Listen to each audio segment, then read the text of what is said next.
most readily answer it. I have talked to Jen and I have talked to Eric, and they're both like, "We're in." I just don't know where they are right now. So, questions from last time. And I'm okay with them having joined in the brothel if that's what they had decided to do. They did not. They went with what I suggested to them, which is makes it even more Losers. hilarious because you guys can tell them what you were doing. And so the first question I have for you, again, this We're is for investigating inspiration. missing people, and that's If all you they need to know. if you already have inspiration, remember you can have multiple inspirations. Um, what was the name of the brothel?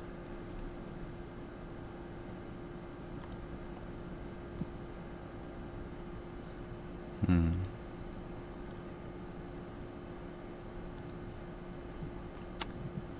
The only thing that comes to mind for me is the passcode, and I don't even have the passcode right. Because if I would have tried to go in, I remember that I was wrong immediately, and Kevin said it, and I went, "Damn, I was close." I thought you went over and you're like, "You have to tie your shoes or something," and you would have been like, "What?" Hold on. Yeah. I don't remember. So this was actually a trick question. There wasn't a name for the brothel. I only referred to it as the brothel. Because it was something where I know there was one place that we were gonna look into, but then I think I got a 20 on my investigation, and then or Yes, was it you guys were. investigation? Yeah. So there was a brothel that you didn't know where it was, and then you knew about Majestic Creations, which was owned by Paradigm Dogwood, and your options were to go check out this like magic creature shop, or to check out the brothel. And your investigation was like, I know where the brothel is. Follow me. And so you went to the brothel. All right. Second question. With you guys going to the unnamed brothel, or brothel, as I will call it now, where was obscurity? Yeah, brothel. Where was obscurity headed? The Fight Club. Fight clubs. I will accept that. The place was called the Royale. Yeah, with cheese. I was just going to say, I think we made a joke about the Royale with cheese. Yes. All right. And then, third question. What creature, or creatures, specifically named, did you fight 2 sessions ago when retrieving missing magical beasts? Well, there was all the different spiders. So they were spiders, but for this I need the name of the spiders. George. Maybe. Was it like lunging spiders or something? It was something because they would like jump. That's what they did. They definitely had giant leaping capabilities. They just were woefully inadequate for most of your ACs. They were called. Wait, does anybody have a guess before I give the answer? George was a good guess. I will say that. They were called adder crop spiders. And Take your word for it. And then the last question that I have, and even Chris can answer this question if he so chooses. What did Cain choose to do in the brothel? Be confused. You're not wrong, but you already have inspiration from answering the first question, so you can't answer that. Yeah, I mean, at this point, just the way we were answering, I mean, no one answered the first one. Chris and I both got the second one. I mean, just spreading around whatever we have or something. We got 2 right. Someone get them. Or something. We've got 2 inspirations that we'll never remember to use. We'll never remember. Hey, it's not like I've got like 8 saved up or something. I don't know. I just every couple sessions I remember that I can use one. Well, I mean, I'm pretty sure that at this point, almost everybody should still have 1, and Dolan probably has 18 at this point. Just saying. So, all right. So, because Dolan is here, welcome, Dolan. How you doing? Thanks. Let me know if I have a pretty large fan running near me, so let me know if there's a lot of background noise. I can turn the fan off or try to keep it on mute as much as possible. You sound pretty good. You just sound a little like a You, robot, I but am your father. Yeah, yeah, it sounds like it's more you're of gonna do it. when you're talking, it's picking up that sound at that point. So it's That's also interfering potentially with the my voice. internet. Oh, maybe. Okay. It's not bad though. It's not bad. Yeah, you're I'm trying a new character thing out. lo lo la la la. Obscurity has a That new was from Star talent. Wars. I know. Yes.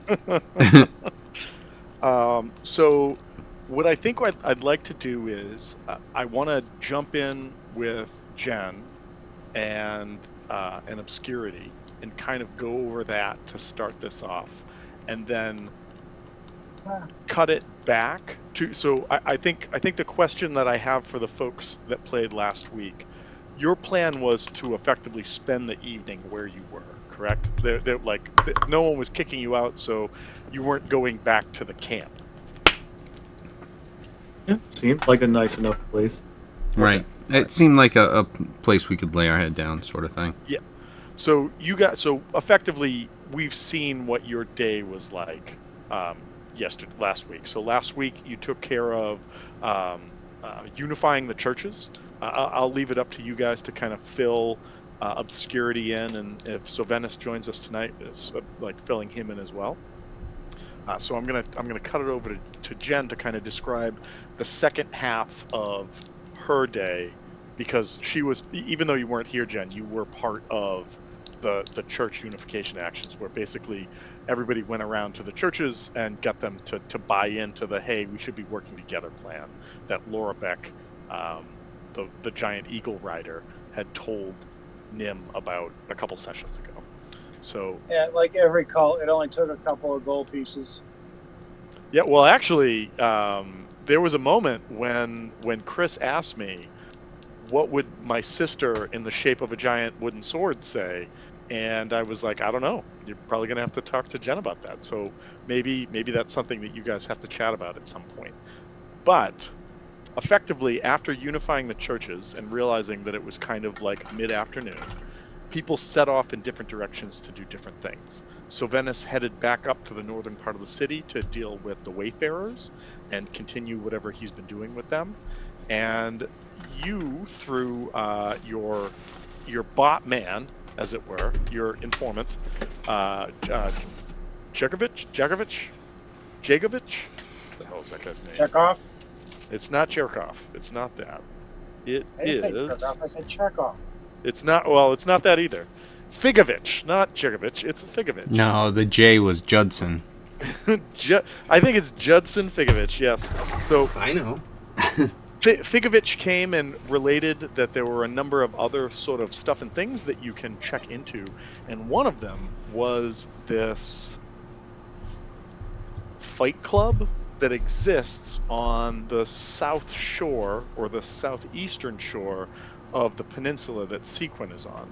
And the group kind of talked amongst themselves and went, yeah, that sounds like somewhere that Obscurity would go. And so Obscurity, unless you're going to tell me that you're opposed to this, at which point we can have further discussions, you were basically headed where you find yourself Torrent and Katrina on the map. Torrent, is kind of she's kind of a spellcaster melee character, and Katrina is a sorceress specializing with fire.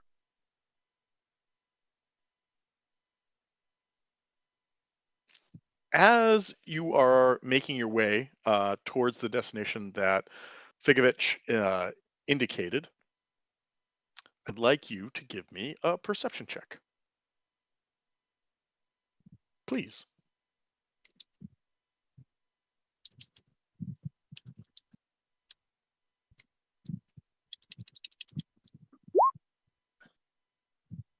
With a 12, everything seems like just like sort of a forested area, but you notice there is a blackbird that seems to be Oh, following you. And as you start to like focus, like just sort of turn, and you're like, huh, you notice that it looks a lot like the bird you saw in the camp the other day. Um, the like it was a crow, maybe it was a raven, but you saw it hopping around, and it seemed to be like kind of following you, and now it's here.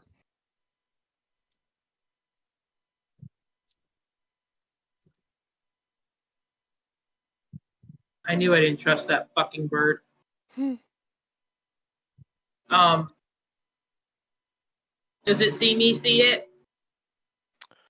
I'm gonna say that you see it seeing you, seeing it seeing you.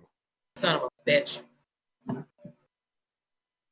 Is it like what is it? A blackbird? Is it a mockingbird? Is it a crow? Is it a raven? It looks like it should.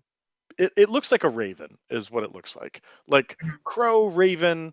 Ravens generally are a little bulkier than Yeah, like the crows that we know, so it looks like a raven. a normal raven, or does it have three eyes? Well, it does not have three eyes, but as you kind of look at it closer, you see that it has what looks like it looks like it has something tied to one of its legs. Like you know how like when the bird flies, they sort of curl their legs up underneath them and like bunch up their talons. I mean, I don't know if you could say that a raven has talons, it's claws, whatever you want. But it looks like it has something that is tied to it, like almost a piece of paper. Gesture to it, see if it comes to me. Like hold my hand up like you would like a falconer. Okay. The bird circles a few times and then lands on the ground in front of you, like swoops, like kind of swoops down, does that whole like whoosh, like wings out. I mean, it's a bird, like it's not huge, and then lands, and it's maybe like 5 or 6 feet away from you, and it cocks its head, almost quizzically looking at you.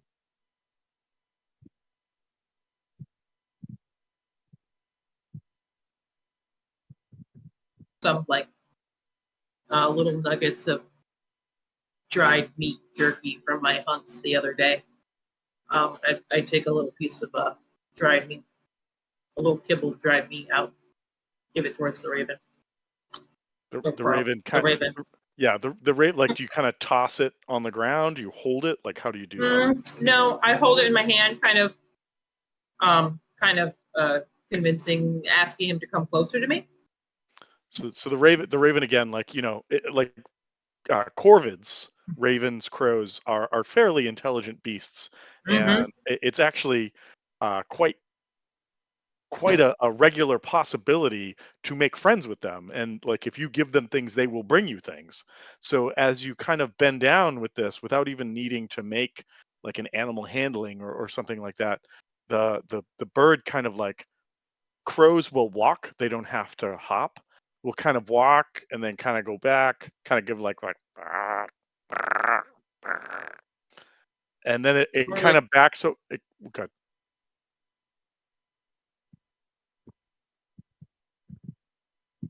I didn't want to cut you off. It sounded like you were saying something.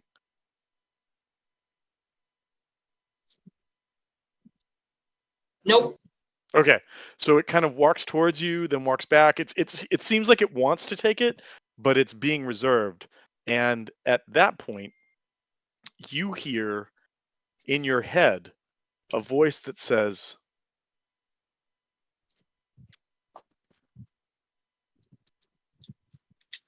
"Tailwind isn't sure if you're safe." Oh, I can assure you, I'm safe. There's no Uh, ill intent between uh, me and Tailwind. both Torrent and Katrina look at you like, um, who are you talking to?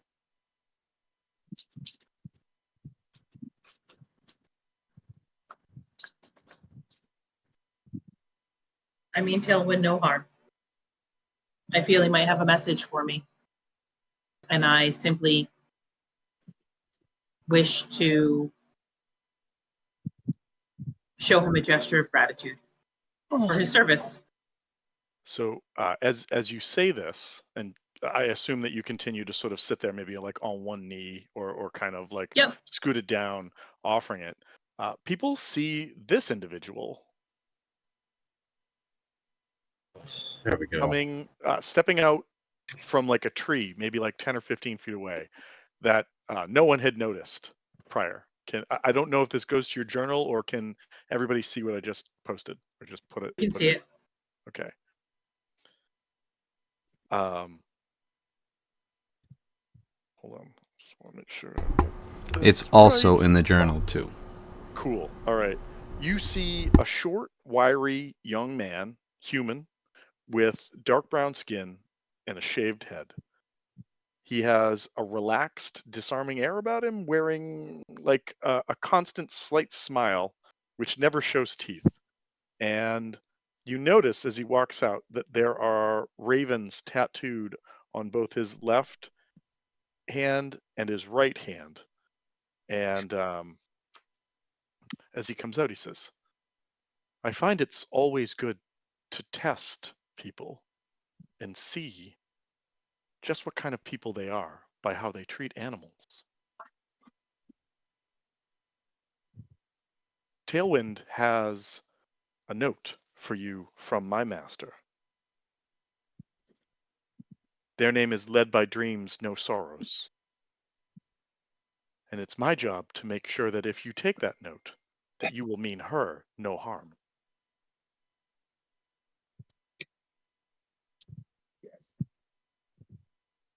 If your master serves peace and justice, I would mean them no harm. We're on the same side. I've watched your actions both in the camp and in the town, and I believe you're correct, or at least what I've seen so far is correct. However, I feel the only true way to understand a person is to understand how they handle themselves Oh, combat! I fly at his face. in battle. Yep, somebody's like roll initiative or yes, but he stands there and he says, "Should you choose to test yourself against me, this will only open the doorway. As a student of the Monastery of Two Winds, I promise you that should I defeat you, I will also ensure that you are safe." And he motions with his hand, and Tailwind like flies up in a tree and just sort of sits down and is like, looking down. And the last thing he says is, I would ask that your two compatriots let this be between you and I. Turn back to my fellow travelers, and I tell them it's okay. Step back. Do not intervene. And then I bow towards my opponent very respectfully, and I say, "Shall we dance?" He like he smiles a little broader, still not showing teeth, and he sort of settles into a stance. And just like if anybody ever played, oh my god, what is it called? Um, Samurai Showdown. There's like from the background, you just hear somebody go Ippone! As it starts, and I roll initiative, and I gotta find out what I got.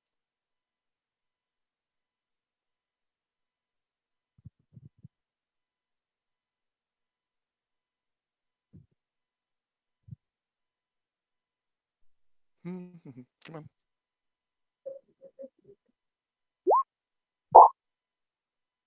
Okay.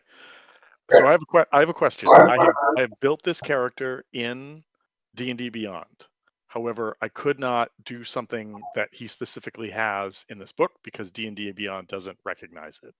Are you cool with me rolling so you can see the rolls, or do you want me to roll and you don't, and I just tell you what happens? That's up to you.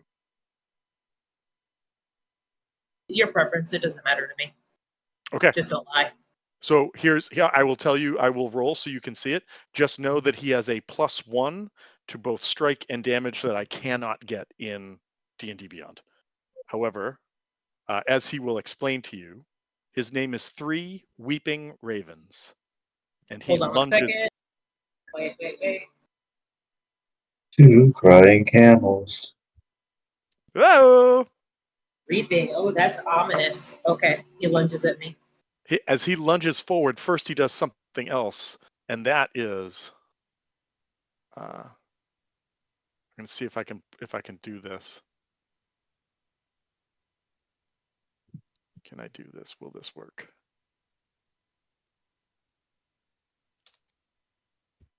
I just put into Discord, he starts to move his arms around himself, and it seems like his arms start to multiply, almost like an Indian deity.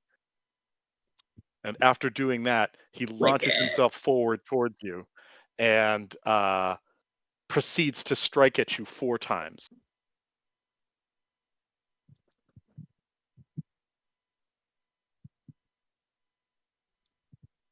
Why? Okay. Is Quick there question. I am currently like half of hit points at this point.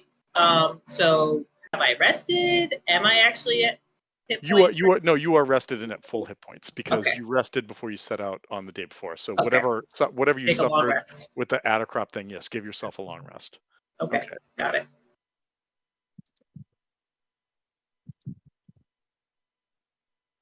So I apologize. For some reason, you know what? I'm just going to do it this way. I'm just going to roll it. Let me roll it this way, and then I'll just add 10 to each of these. I know.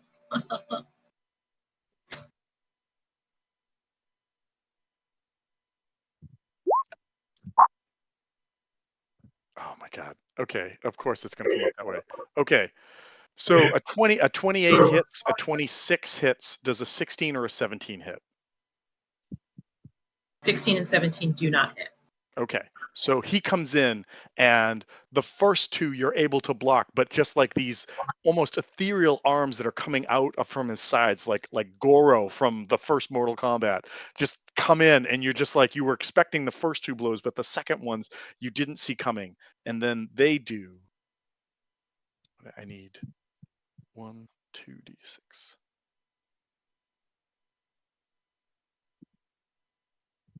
Plus 12.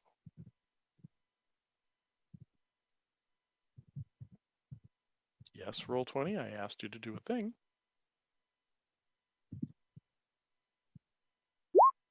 It's 7 plus 12, 19 points of damage. However, it is you notice right away that rather than attacking you to sort of like to take you out, he's doing like non-lethal damage. So instead of targeting like areas that you know are weak, he's sort of like just pummeling your body in a sense of trying to figure out like what should happen. The other thing that occurs is he steps. Nope, nope, not yet.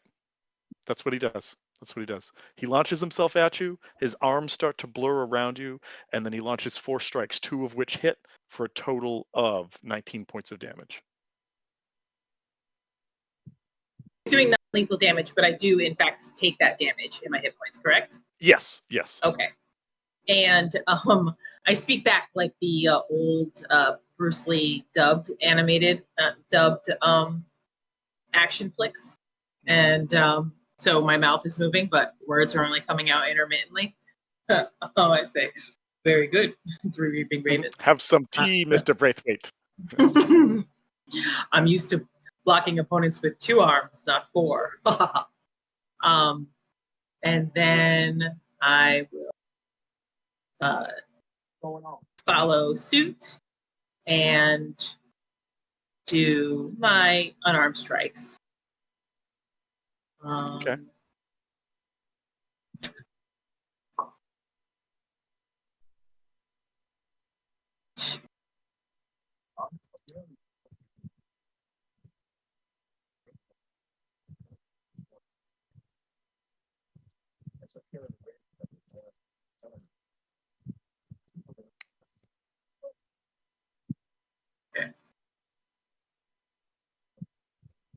D&D Bond, so it's not letting me roll. on D&D Beyond, so I have to do it manually. Oh, Yeah, so what I ended up doing, because I had the same thing, was I was just clicking on the dice name? on the left side Uh-huh. and just rolling the d20s there.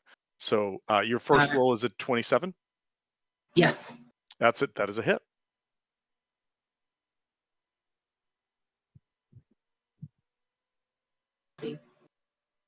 Let's see if it'll roll damage.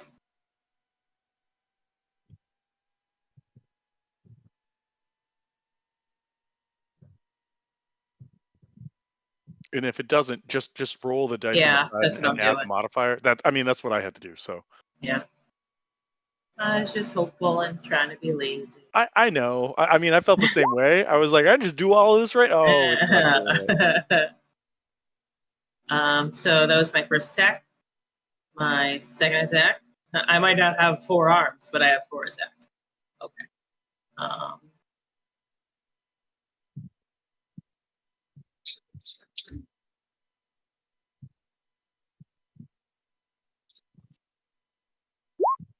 attack.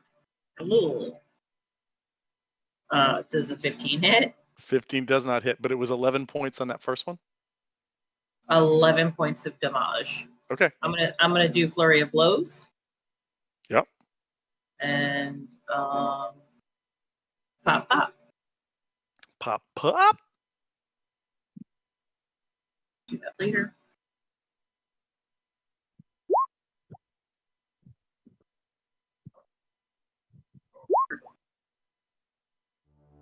$23 hits. And then damage for that 23.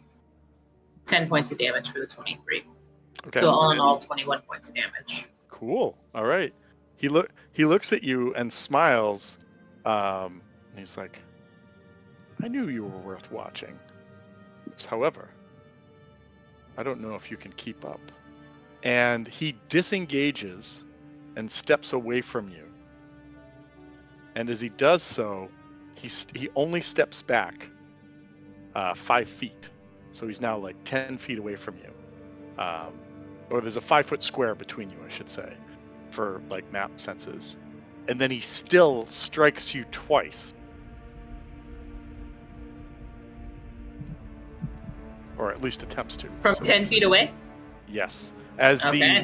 these ethereal arms like reach out past where they did originally. Oh yeah, so one of those is a 26, and one of those is an 11. So I'm assuming the 26 6 hits. hits. Yep. And so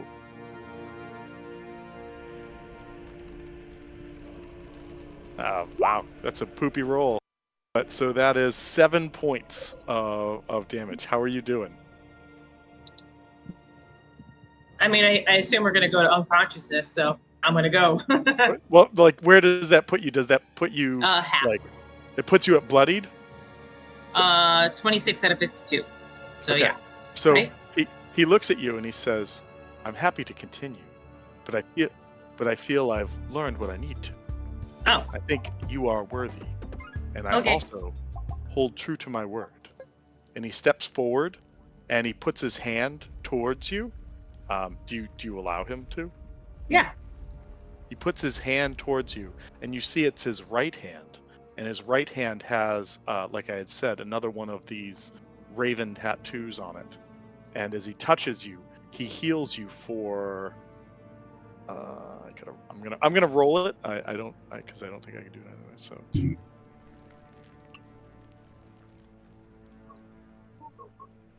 Good roll. All right. He heals you for 13 points.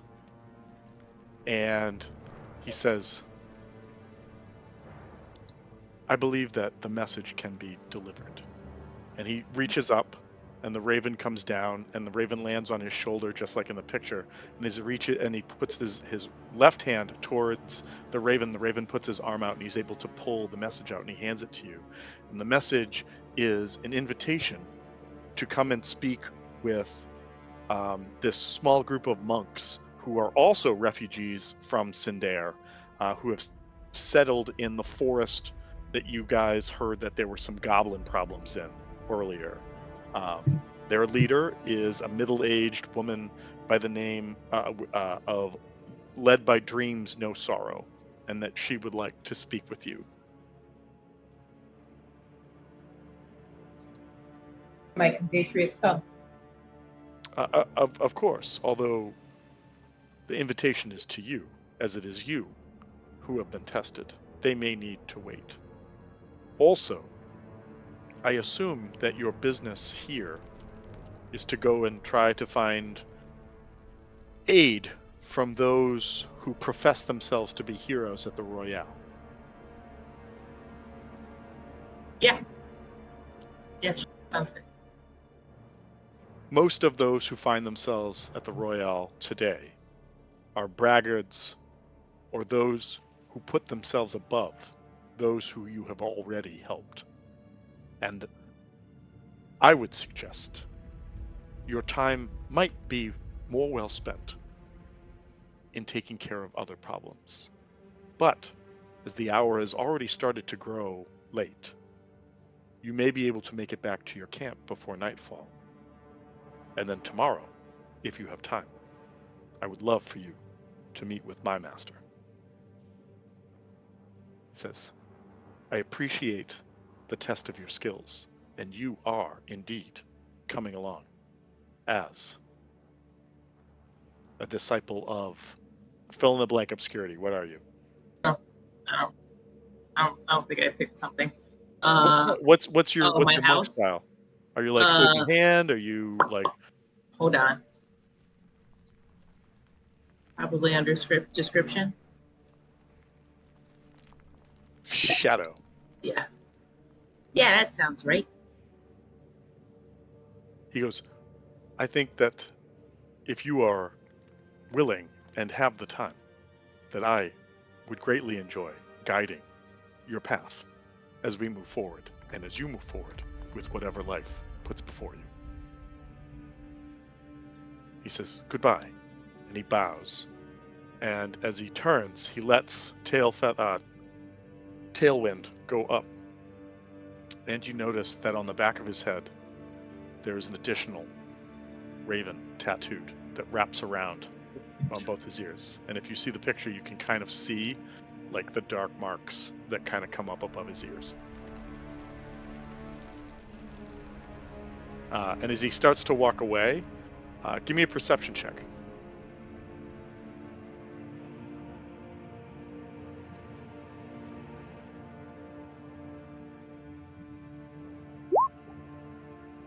The 16, you watch him like walk away, like he's just walking away back into the forest.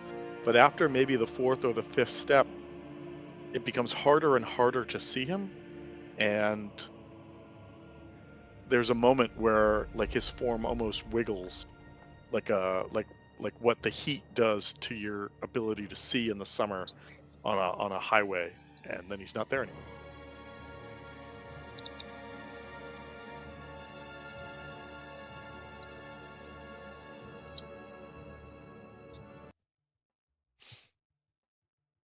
All right, and with that, I think I'm going to cut over to Savennis and say, "Hey, Savennis, how are you doing?" Hey.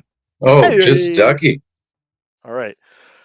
So Savennis, lots of stuff has been going on while you in real life have been gone, and I will leave it to the party to catch you up on that.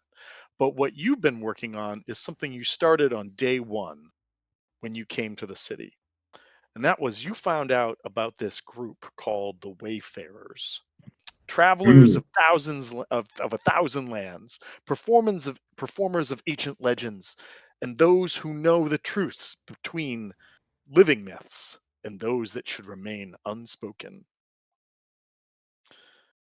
It's currently docked in the central harbor of Sequin, which is where you are on the map, is a teleporting galleon, a ship made specifically by hands, woodcraft, and magic that prior to Regessia's invasion and sort of uh, global enterprises traveled the world, bringing these performances and legends and all sorts of stuff across the globe.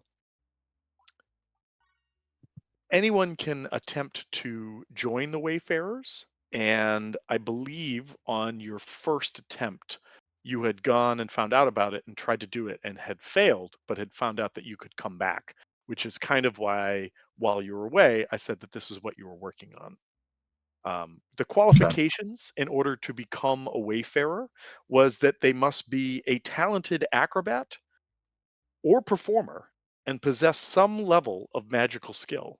All three of these you have access to.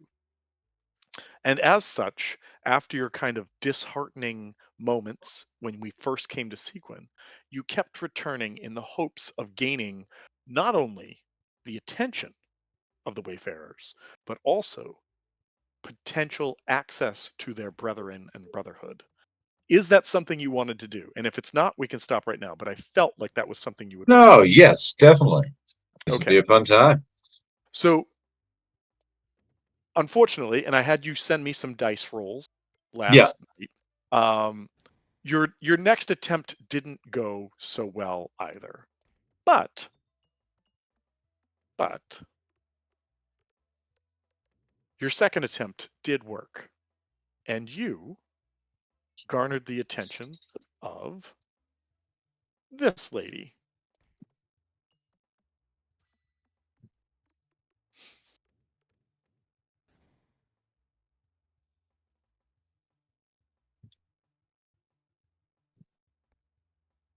Her name is I got oh shit. I had it, now I don't have it. Hold on. You don't Her know shit. name yeah, I don't know shit. That's Her a name very is funny name. Guild her name is Guild Mistress Sheena Larkins.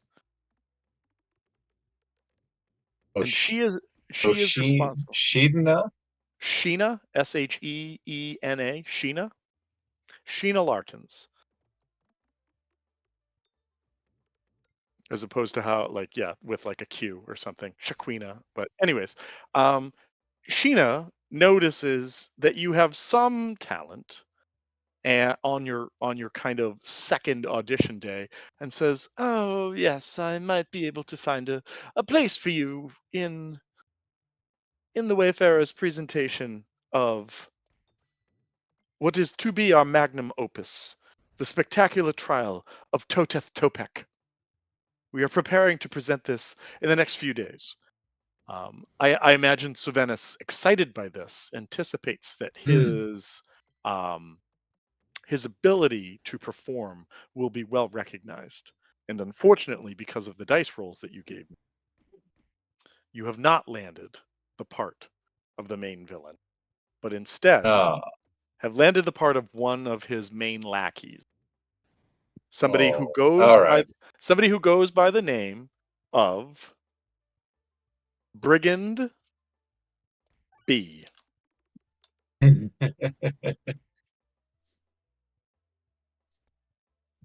And Brigand B requires you to sing, it requires you to dance, and it requires you, most importantly, to be on stage and help the main villain, this Toteth Topek, in one of their most aggrandized leaps. So kind of like a ballet type thing in which they need a lift, and you must give 10 fingers to the person to adequately thrust them up into the air so that they can get the propulsion they need to catapult themselves across the stage. And so a couple days have gone by since you embarked on your own adventure in real life. And so while there, this is what you've kind of found out about both the Wayfarers and what your role as Brigand B will incorporate. Um, I just told you your kind of your parts and parcel, and as you've been going back every day to participate and practice and get ready for the show that's coming up within the next few days, um, the leader of the Wayfarers, a person who goes by the name of Gregorio, stops by. And I think I have a picture of that guy too that I can share with you. Think.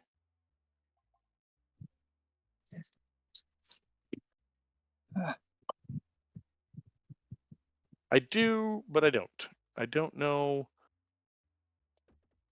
I don't know where he is. I will find a picture of Gregorio and get it to you. But effectively, hold on. Just want to make sure I have this for you. Gregorio is a flamboyantly dressed, staff-carrying braggart whose swagger is apparent in everything. He is.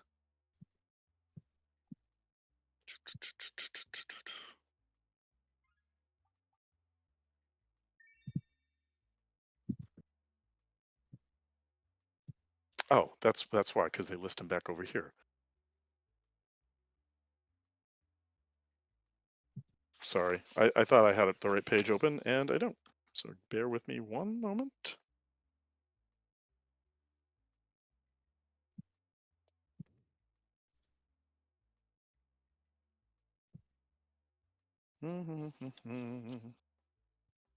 Gregorio is.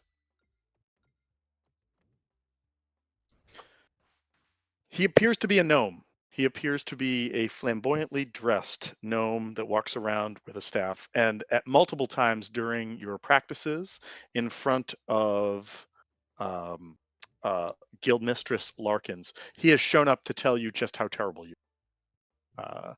Nothing is perfect enough for him unless it is him himself. That is basically what you found out. You've also found out that Guildmistress Larkins has a bodyguard who who constantly smells of tobacco smoke, and he is a human sorcerer who stays by laughing whenever Gregorio makes fun of anybody. And his name is Hawkins Dorian, spelt exactly how you would think Hawkins Dorian would be spelt. And then lastly, what you have discovered, and this is kind of again, oh God, what was it? Oh, and so lastly, what you found out is in order to join the Wayfarers Guild or the Wayfarers in general, you must take an oath. And the oath provides you benefits, but has some supplications that go along with it. The Wayfarers themselves want to maintain a near monopoly on teleportation for hire.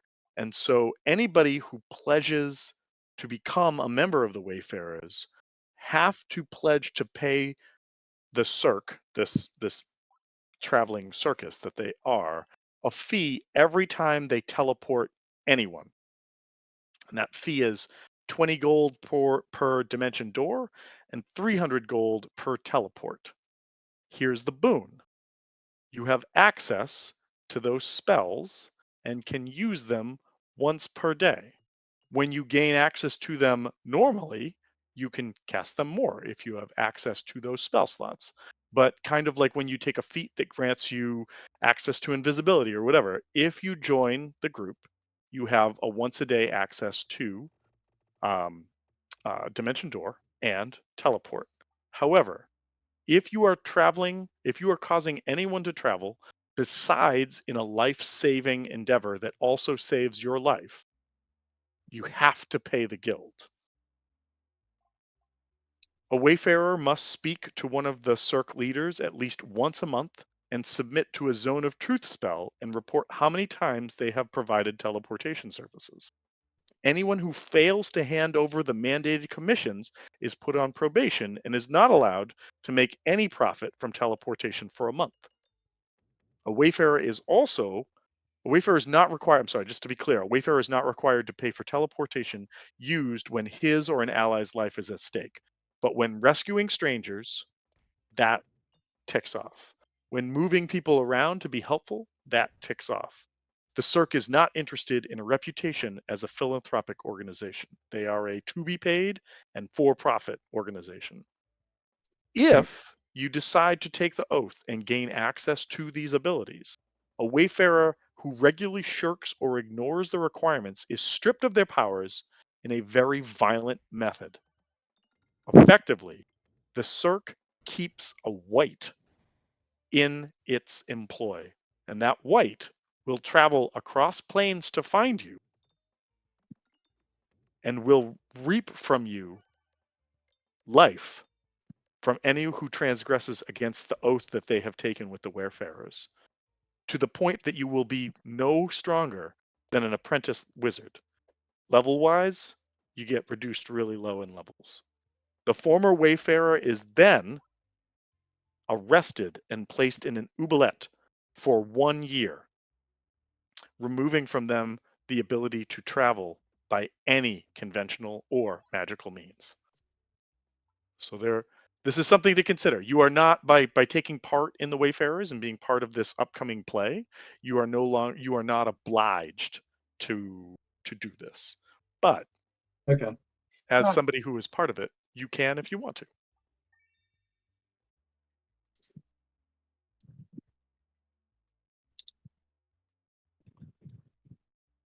Sounds good. I'll probably do the play, then consider joining or not. So Okay, and that's fine. It's totally up to you. It is a boon to have access to these 2 spells. Just sort of like a once a day kind of thing that effectively are additional spell slots for you. I mean, they're specifically called out, but it's that. But and also, if you do not teleport anybody apart from emergency situations for yourself and your allies, you would never have to pay money. But there is a fee if you do. Is he is he able to teleport without taking that fire damage that No, happens, or no. that still is a risk? Currently, that is still a risk, and the Wayfarers are aware of that, and that is why the Wayfarers have been here in Sequin for quite some time, because they're not willing to deal with that if they move on. Good question. And that I think that you for today will effectively wrap up with another day of practice, at which point Guildmistress Larkins will say to you that everybody has performed really well, and that tomorrow uh, may in fact be a day of rest that everyone can take. However, prepare for the following days to be back to continue practicing to ensure the best performance possible when this finally goes off. Um, and so you can return back to camp, which would probably put you back there around the same time that Obscurity gets back. And for tonight, your 3 other party members are not there with you. However, I'm going to say that unless there is anything else that people want to do this evening, that will kind of resolve this day. So does that sound good, or is there anything else that you wanted to try to squeeze in?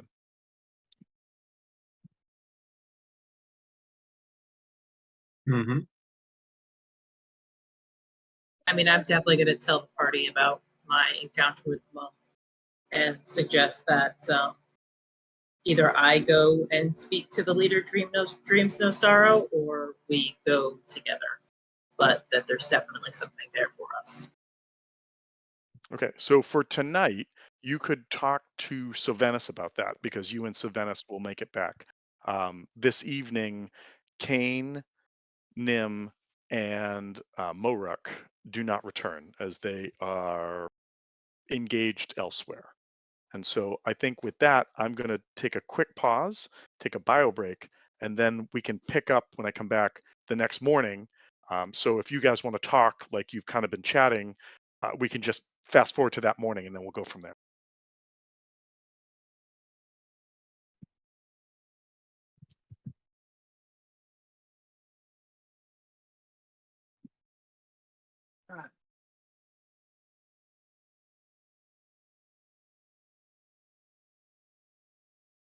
Yeah, I think so.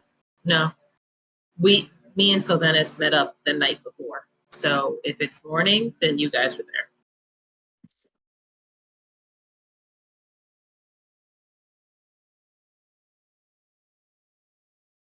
Yeah, I don't. I think when he gets back, we're gonna fast forward. He was saying that me and Sylvanas could pretend to talk to each other.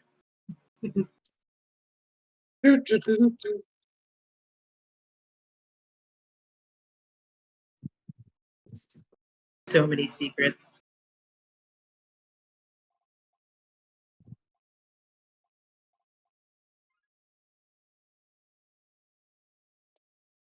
I would probably be talking to Sylvanas about if he shares it, about his potential alliance with the people and shit. Are you able to I would. teleport now, like on your own, without them? Yeah, I have. Well, yes, but with a little bit of residual fire damage. I've been Right. lucky I mean, not but to you would have max that out each regardless. time. Yeah, regardless, I have that.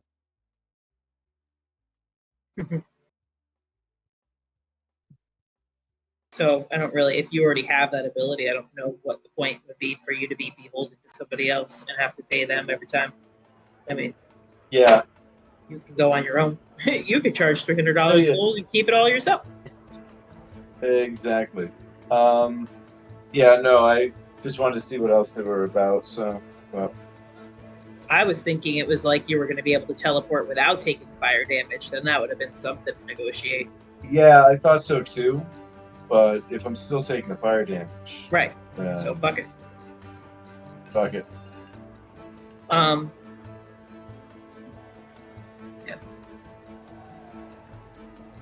So I think I have like a Misty Step or something, and I would potentially take fire damage for that as well. You also, with regards to that, the issue with the fire damage happening is clearly something that occurred with the kind of dethroning of Coal Tongue. But as far as like the what and the how, you guys really haven't been filled in on that yet. So, I mean, if that ever gets resolved, having teleportation at your disposal is pretty dope. Just saying. And is that like, so he would have teleportation and it would not use one of his current spell slots, or Correct. it still would? Yep. It So effectively it's an additional spell that he could do at will. So he would have every day a spell slot that's outside his normal spell slot that would have why did I just walk away from this? That would have Dimension Door and another one that has Teleport. And he doesn't need material components for that, or he still would need his regular Nope. material? He can Okay. just do it. As a member of the Wayfarers and the Cirque. And so he can charge more than 300. They just need 300 when he does it. 100%. Right, yeah. So if he's like, I'm going to teleport this group of people 1,000 miles over here, okay. Charge me, yeah. Burning into a crisp, but taking all their money, and then he's like, Pay yeah, okay, first. cool. Yep. Okay, I made money, but I got to give 300 of it. Like, whatever I made, I got to give back. I got to give this much back to the Wayfarers. Okay. And he has to go back to them once a month, essentially, to pay their dues. Once and a be month, interrogated. once a month there's a check-in.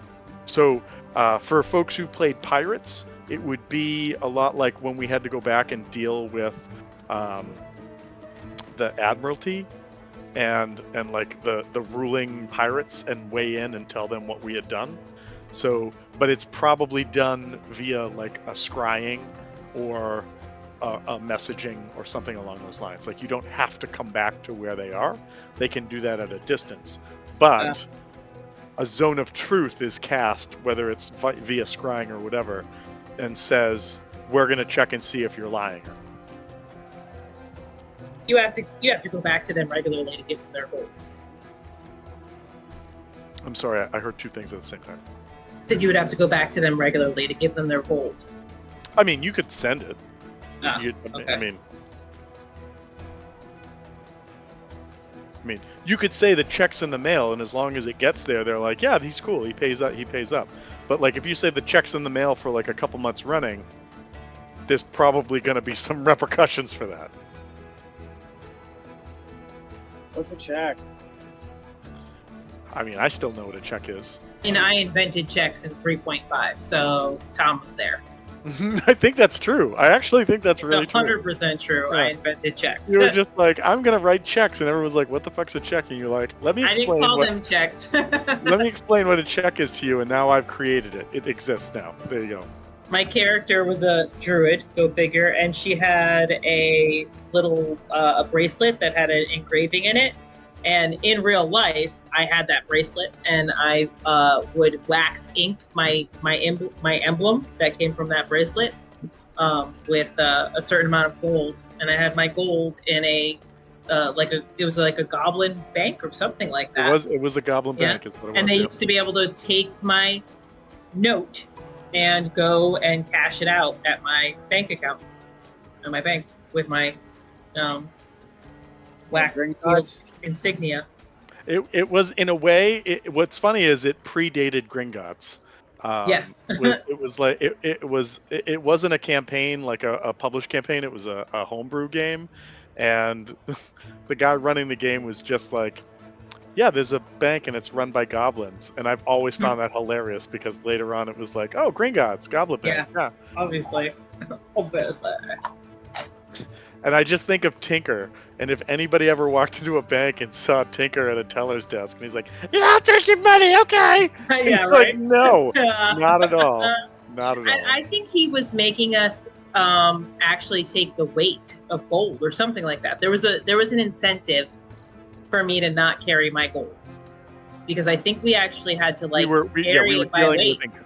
Well, if you Yeah. so this is all tangential, but if you'll remember, encumbrance was a big issue in that game Yeah. because we almost died crossing a river. Yeah, a couple river. times. Yeah, so that's why. So, Yeah. but anyways, all right. So back to this. So Obscurity comes back, has a conversation with Sylvanas. I'm just gonna grab everybody, put them back over in the camp, because everybody's back in the camp.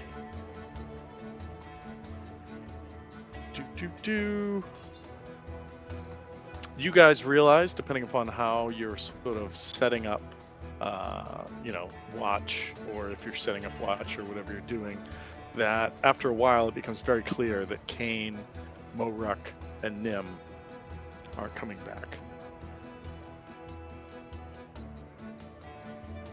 And you guys sleep tonight, and you're able to rest. And Obscurity, I think you're probably the only one that needs to do this, but you can click long rest again, get everything back. You're all set.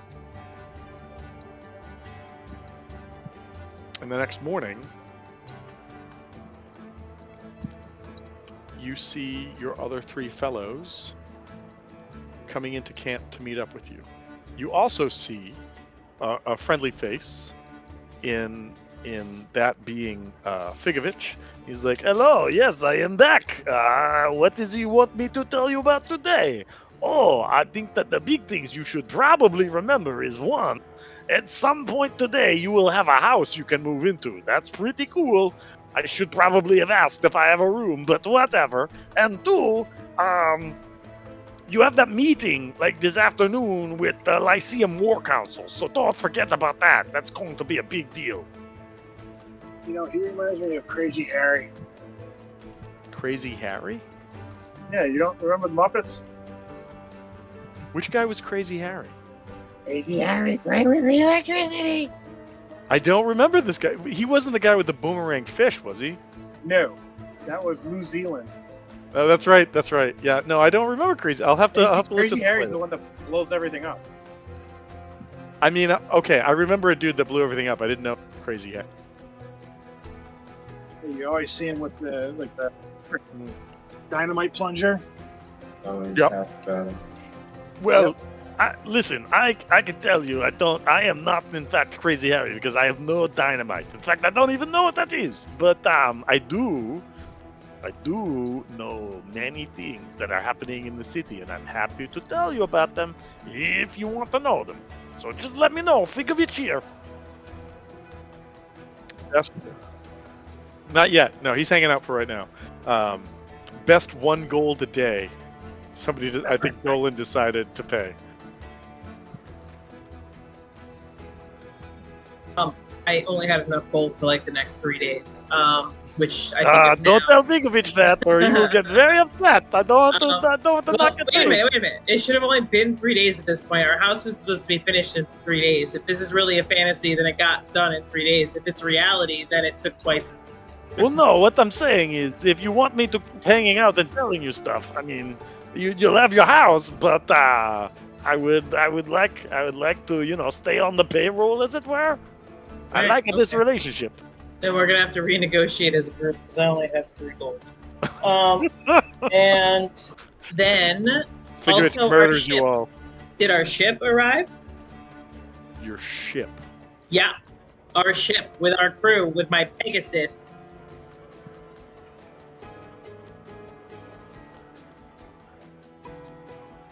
Wow, I knew not to trust those motherfuckers. We should have sent Sylvanus on there with him. Yeah, no. Yeah, so yes, the magical creatures did arrive, and you guys did get paid. Okay. I'm sorry. I'm like, wait, did you guys do something back in like Dason before you came? And I'm like, what are we talking about? Yeah, no, I thought I had resolved that at the end of that episode to say that you guys got paid. And if I didn't, I should have. I apologize for that. You guys got paid. I'm going back to it. Kevin, you got this. So it was Bannerman Vet, Lyceum Instructor offered 480 gold pieces if all the creatures on the manifest returned to him, reduced by 20 for each of the 24 creatures lost. And you guys were able to non-lethally knock out all of the Atacrops, which means that the group received 480 gold pieces for that.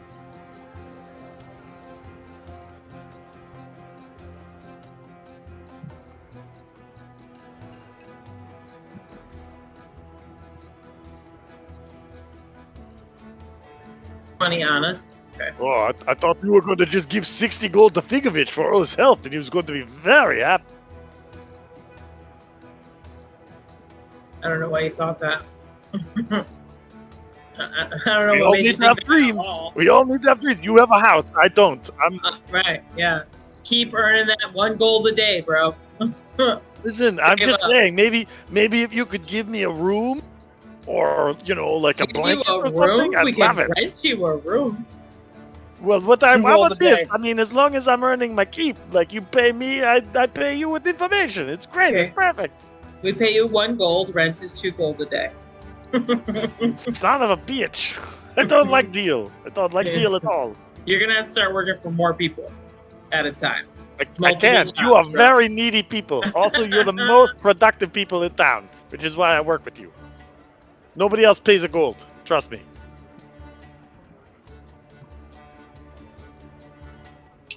I will say that I hope that you have found him worth that gold, because he's Absolutely. okay. I mean, I'm the best of the best. It is what they say. It's just like Yeah, that we're just movie. not telling him that. Not the first one, the best of the best too. Yeah. I'd pay him 2 gold a day. B2B2. That's what I am. Not the first one. That was always terrible.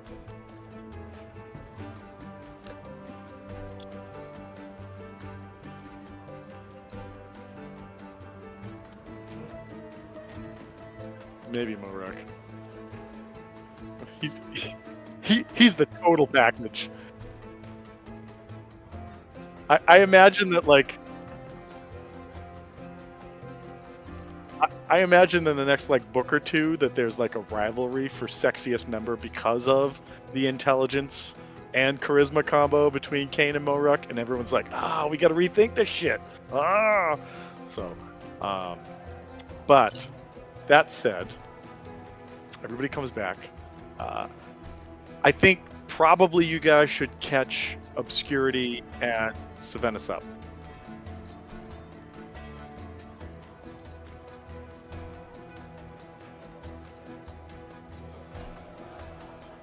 So, what you found out was that, hang on, I gotta turn back to my notes so I remember. You found out that there is the rumor, or not the rumor. The story was that there were some missing girls that had disappeared. Following up on that, you went down to the South Shore after taking care of the basically like the church mini game that you played last week.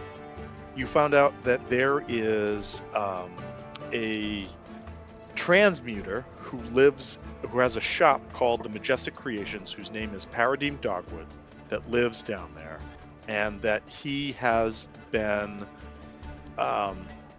creating and making magical beasts for people to ask. So like if you went to him, you could say, make me a turtle dove, and that would be some sort of weird amalgamation of a turtle and a dove, as opposed to like what an actual turtle dove is. He's quite proficient, and a number of very wealthy people have gone to him to make things. He's basically the kind of person that was like, you could say, make me an owl bear, and he'd make you an owl bear, but then that's your problem to deal with.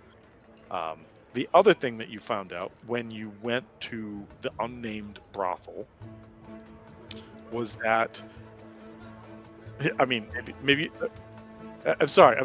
Through your investigation, through your investigative techniques, you were able to find out that there is a local brothel that hides itself in one of the abandoned warehouses by the shore on the southern side of Sequin.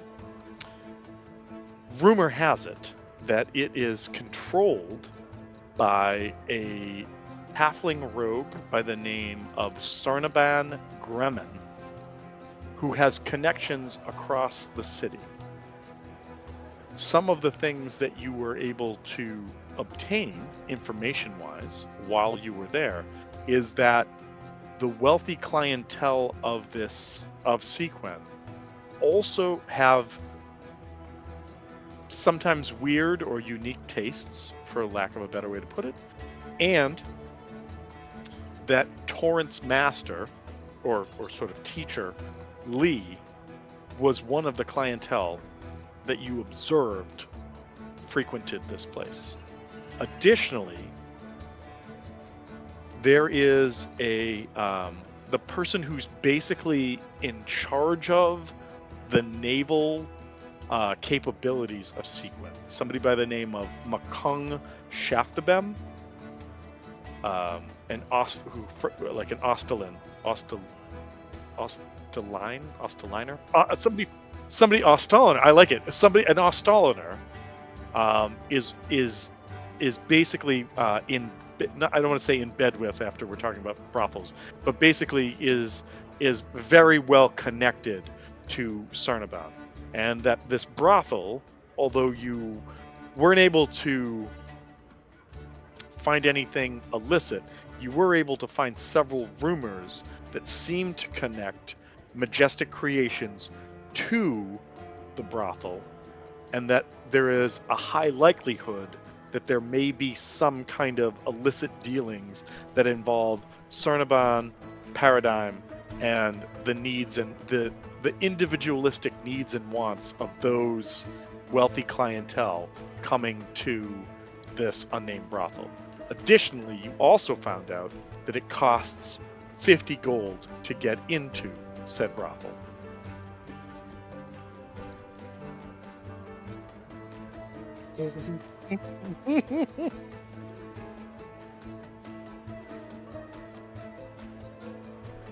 I am Bigovich. I have some more information. I could tell you what you did.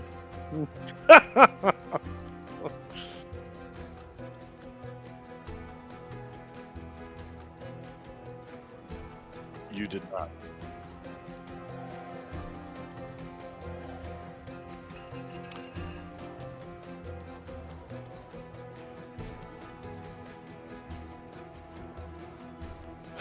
I have a brother and a suit of armor, and I don't know what could go wrong. Yeah.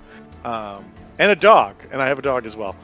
So you did not find out anything specific beyond what I just gave as a recap.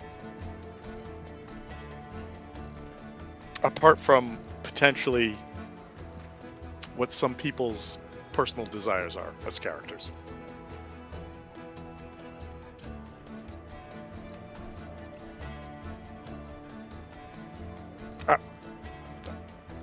No, I'm just saying.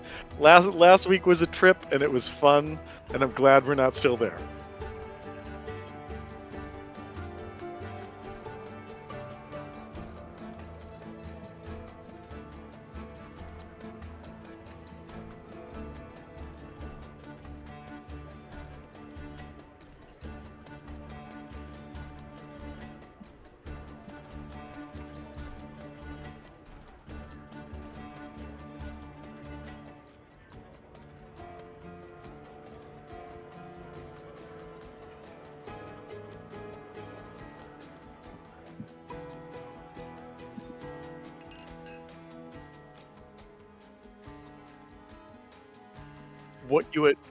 What you had noticed was that there was a second Twilight Shrine next to the one that you had found. So where on that first day you had found the one booth, what I had said to you was there was now a second booth right next to it.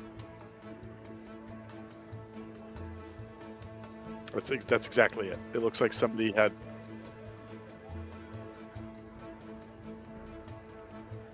Well, it's either that or somehow the shrine is capable of multiplying itself when somebody goes in.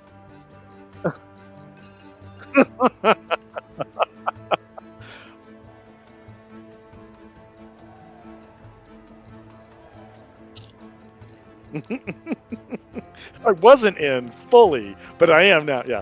So yeah. So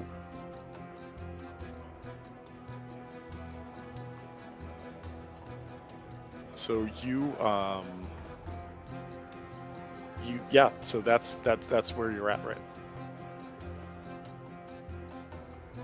Well, I mean, I'm assuming for the conversation between everybody to sort of catch up, everybody is back in the Regesian refugee camp that you guys had originally kind of set shop up in. And for anybody who needs it, there is clearly there is breakfast.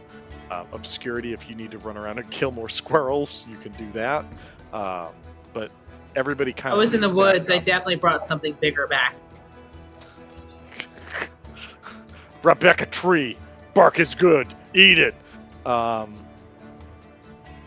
of fiber. So be it. So be it. So yes. Like we don't need to make rolls. So be it. You bring back the corpse of a dead Regesian, and you're like, we must eat. We must remember Robert Paulson's life by eating Robert. No. In death, you have a name.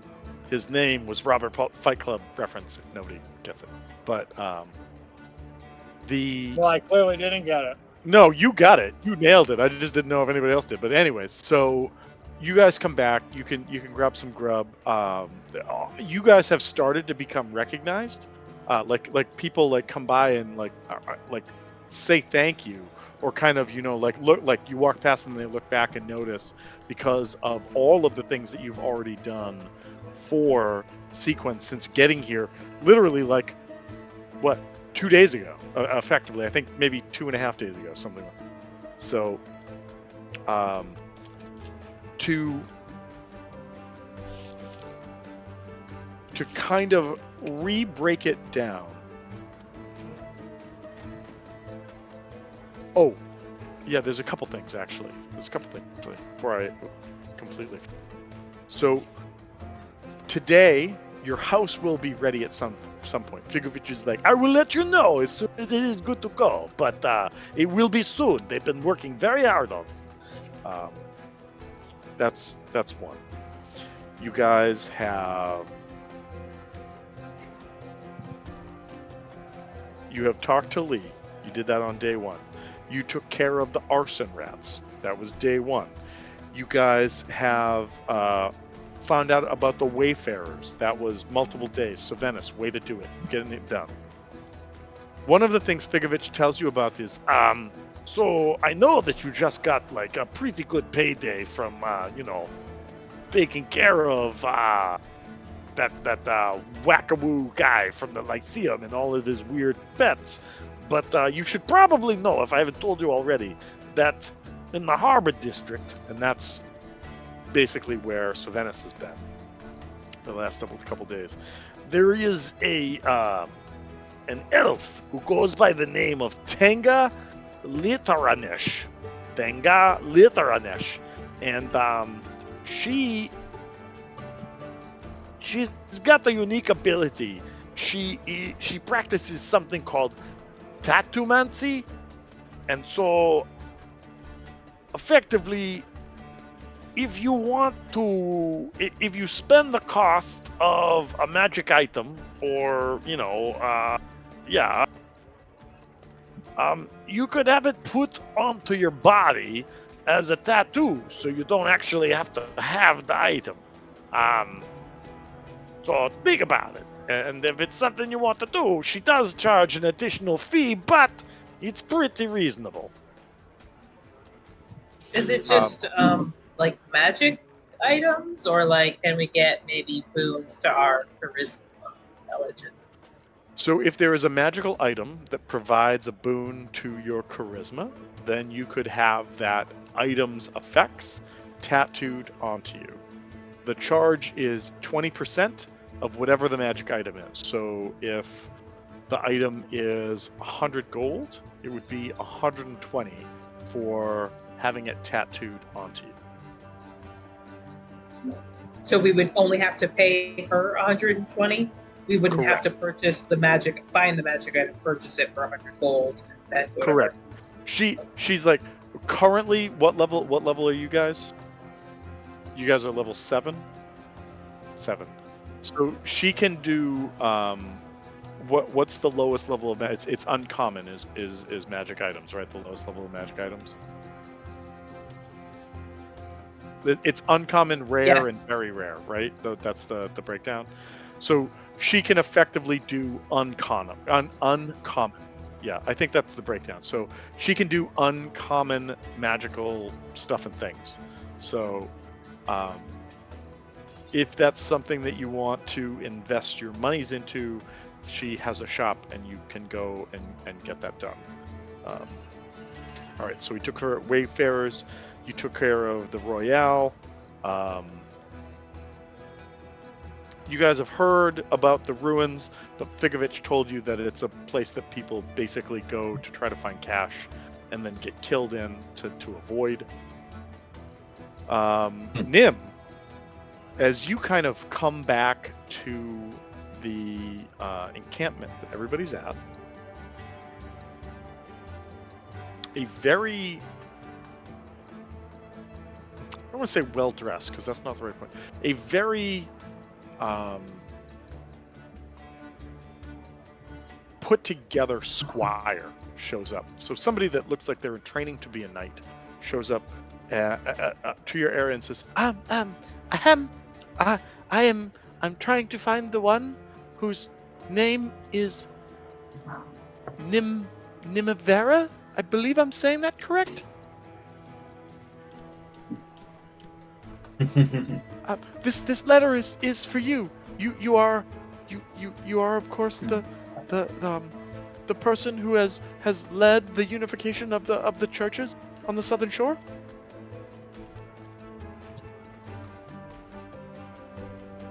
Okay, well, here you are. Thank you. And he kind of waits for just that half second in case you're gonna like say or tip him. Okay, bye. And then he runs away.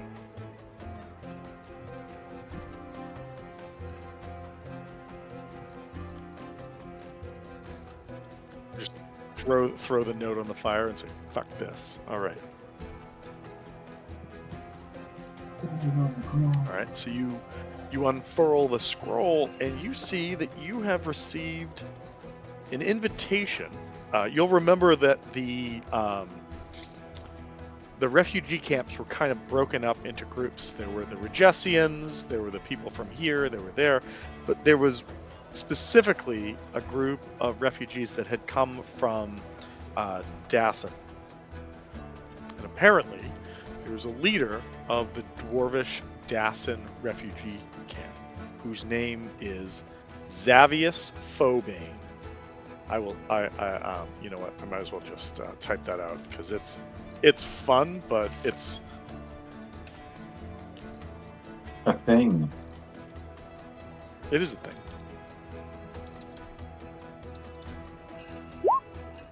It's a pretty dope name actually.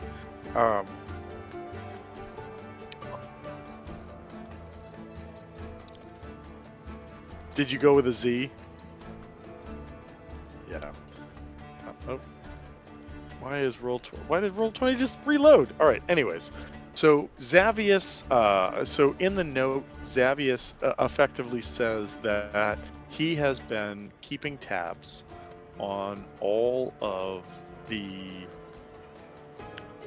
activities that you have been doing, and sees you, specifically Nim, as a potential leader that he would like to talk to.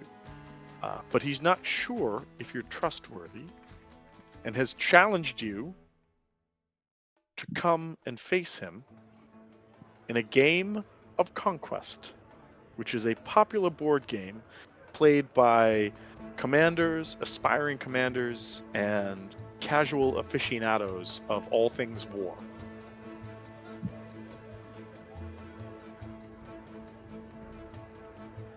Back when you were in the Inquisition. Yep.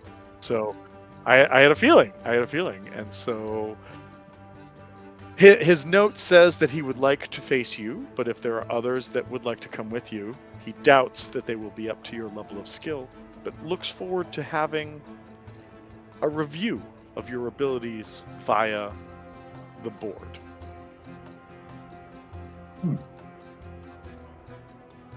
I'd go. Now, just to run through the rest of the stuff and things that are out there, just so that we can get it done. Obscurity has been invited to go speak with Led by Dreams No Sorrows. There is an issue with goblins. There is still some sort of weird going on between biomancers and brothel houses on the south. There is a rabble-rouser who is also on the South Shore, Pickens Frankhart, who is who you guys have been made aware of. There is a shrieking dragon that continues to create problems. And as far as things to do before you meet with the War Council later this afternoon and potentially get a house, that's all that you've got in the moment. You guys have been busy. So, what do you guys want to do?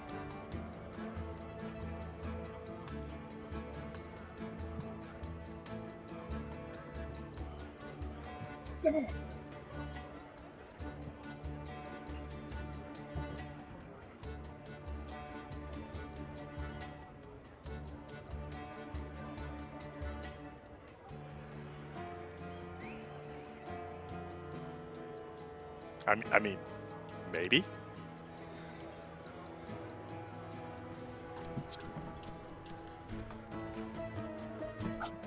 I mean, he literally like either combines or changes things into that's his jam. But yeah.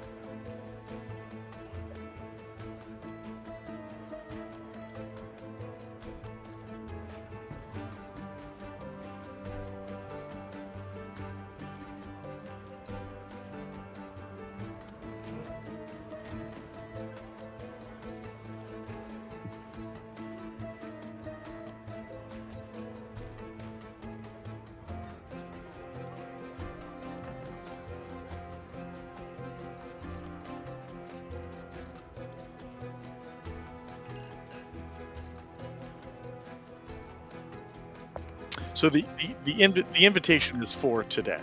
That was the invitation.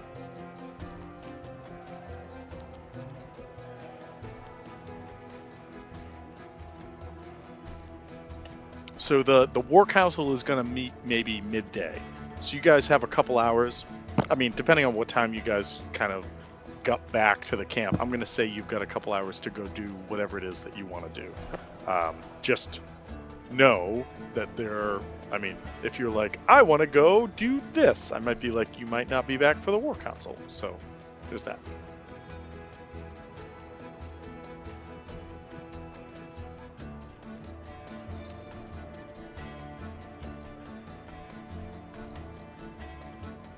Oh yeah, no, you like I said, you've got a couple hours to go do stuff and things. So if people want to break off and go different ways and go try to handle different things, that's what you can do until you have to come back.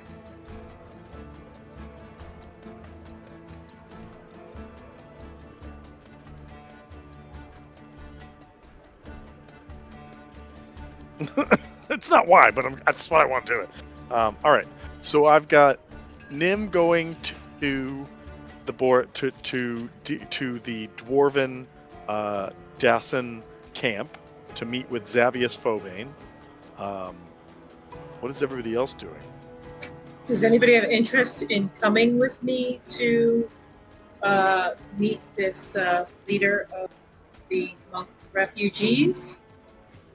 If yes, it can wait. We'll do it later. If nobody has any interest to go with me, then I can do that now. And then additionally, there are a few other, for lack of a better way to describe it, side quests that you can go off on and do as well.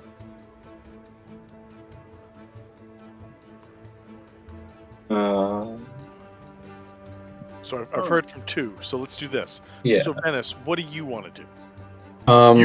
You could easily just say, I want to go back and I'm sorry, you have a day off from the Wayfarers, right? Okay. So, What was the biomancers and the brothels again? all right. So several young women have gone missing in the southern district. So basically, the south central area of Sequent on the map right now. What has been discovered is there is a brothel down there that's owned by a local crime lord.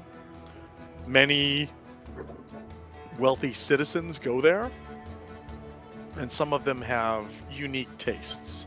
What has also been discovered is that there is a biomancer, somebody who can modify, combine, etc., various biologies down there as well, who runs a shop called Mystic Creations. I think I said that right.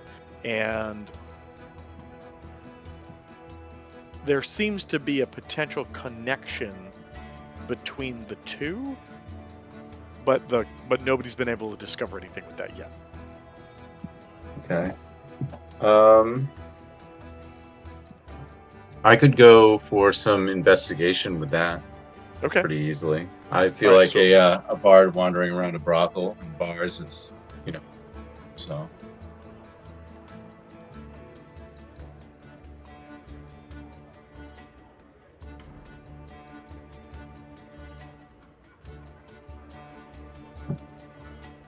Okay. That's kind of where I wanted to head. Okay. So Kane and so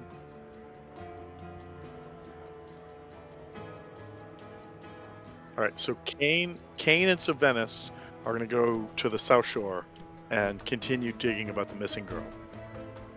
Obscurity is going to deal with the monks. Nim is going to answer the request to play Conquest. And what is Moruk doing? I also noticed Moruk isn't in Roll28. So I'll go with Nim. okay. All right, cool. So why don't we do this? From each of the groups, so between Nim or Moruk, roll a d4. So Venice or Kane, roll a d4. And then Obscurity, roll a d4. And whoever gets the highest will, that's who will deal with first in this. That's pretty good. So Nim and Moruk, it looks like Obscurity's going first. Unless either Venice or Kane, one of you, roll. And if it's a 4, we'll roll off and go. Smetis, all right. So, all right. So, Yeah, I know. So here we go. We're going to start with Obscurity. Obscurity, it's actually just a straight kind of info dump. Hold on. I'm going to change this up because it's not the right music for this. Do this.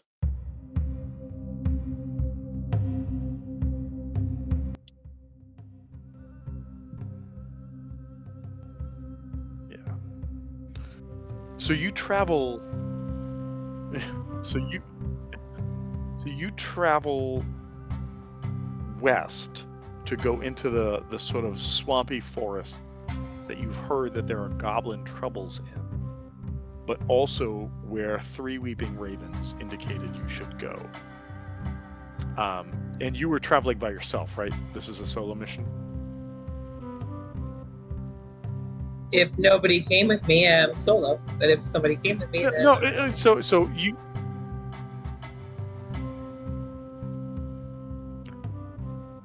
Well, I mean, you can take the NPCs. That's fine. And so her name is Obscurity. Just saying. So, it's where I exist. So, traveling along the path that has been indicated to you, and as you start to move on, you realize that kind of leading you along is Tailwind, the raven that you had noticed that you've noticed now for several days, but specifically. And as you're kind of following the directions and the kind of the very subtle landmarks that are there, whether they're like a couple slashes in a tree or a stone that's been turned a specific way, etc., you see that the raven just keeps sort of flying forward, forward, and forward, hopping from tree branch to limb to bough, and you kind of have a navigation. You are accompanied by Torrent and Katrina, and after traveling for a ways, you come to a forest clearing that, as you kind of come to, you see that there's a series of tents, and there's no structures. They're all very sort of collapsible kind of thing. But as you kind of step into that, you see that several figures kind of move out of the shadows of trees around you. Um, it immediately makes you think of some of the training that you've gone through prior to now. And why is that happening? Oh, I know why that's happening. Okay. And as that occurs, they kind of point to you and like motion, but put a hand up towards Katrina and Torrent.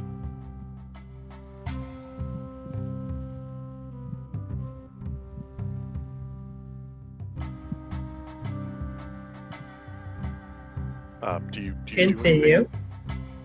Katrina's like, fuck this, and lights the place on fire.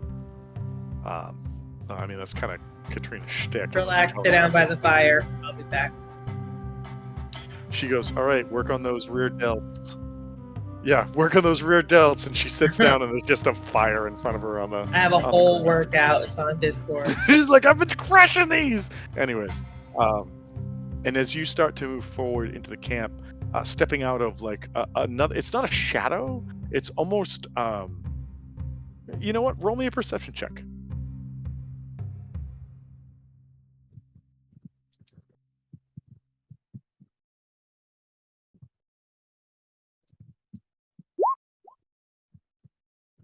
Maybe it is a shadow, but it seemed like there were feathers. And like you can literally see it. Seems like there's feathers that have fallen to the ground. And Three Weeping Raven says, I'm happy that you had the chance to come. Here, let me show you the way. And he kind of leads you past several of these canvas tents that have been set up. And in the center of the camp that somehow you didn't see, like it seems like you just walked a straight line from where you came into the clearing, but you see that there is a series of stones that have been placed in the ground, making a circle, like a large circle. And in between those stones and in the circle itself is this fine white sand. And sitting legs crossed and hovering maybe an inch or two above it, is this middle-aged bald woman who has dark skin and hands that she keeps rubbing her face with. Like it's almost like she's washing her face with her fingertips.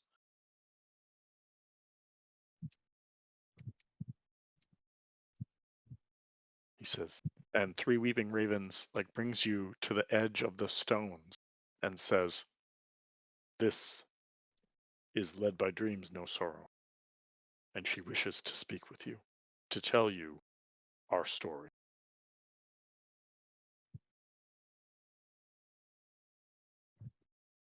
And this figure, this hovering figure, cross-legged figure, does not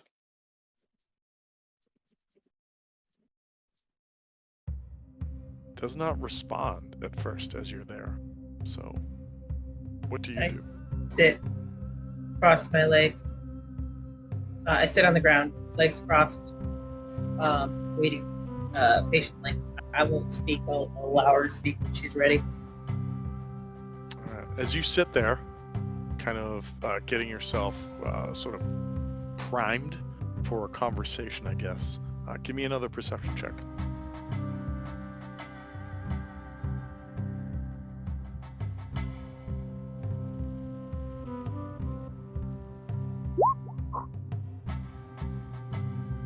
As you're sitting there, you don't notice it at first,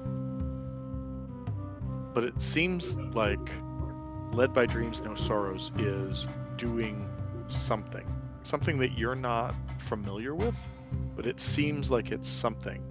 And as she continues to sit there hovering, you start to notice that whenever the wind blows through the forest, it brushes grains of sand up towards her, and that they seem to swirl around her and then slowly settle down, as if there's a pressure or a unique wind current of her own that is around her.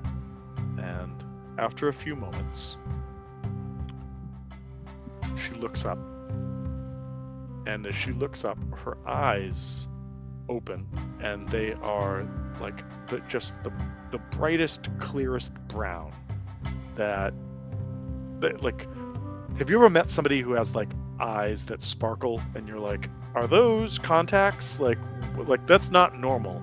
And that's the kind of eye color this person has. And she looks at you.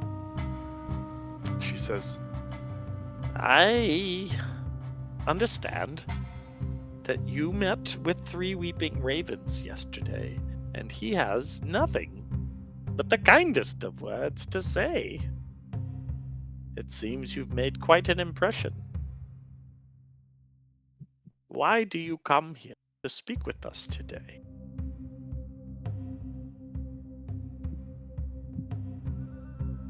You invited me. I was urged by Three Weeping Raven that you had a message of great importance that could maybe turn the tide of what's happening to the people here. I did. I do. But my question is, why did you choose to come here today, invited by strangers, in a land that is quite often unhospitable to strangers, that you chose to travel through the forest and join me?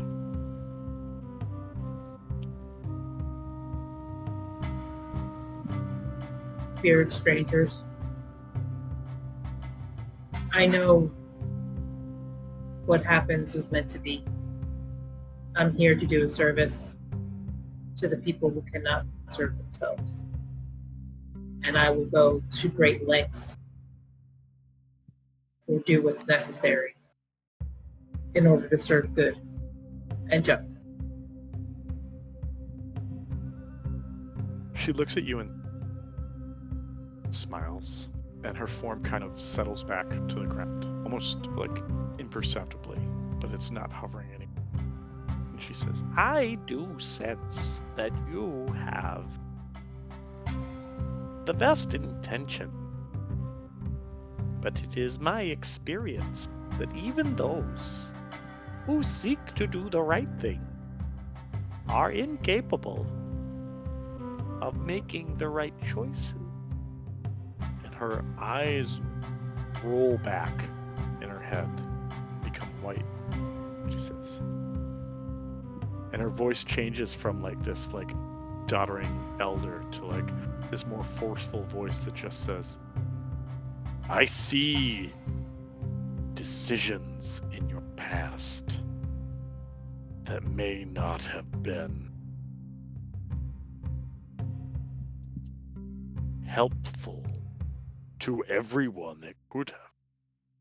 I see choices made that perhaps were self-indulgent.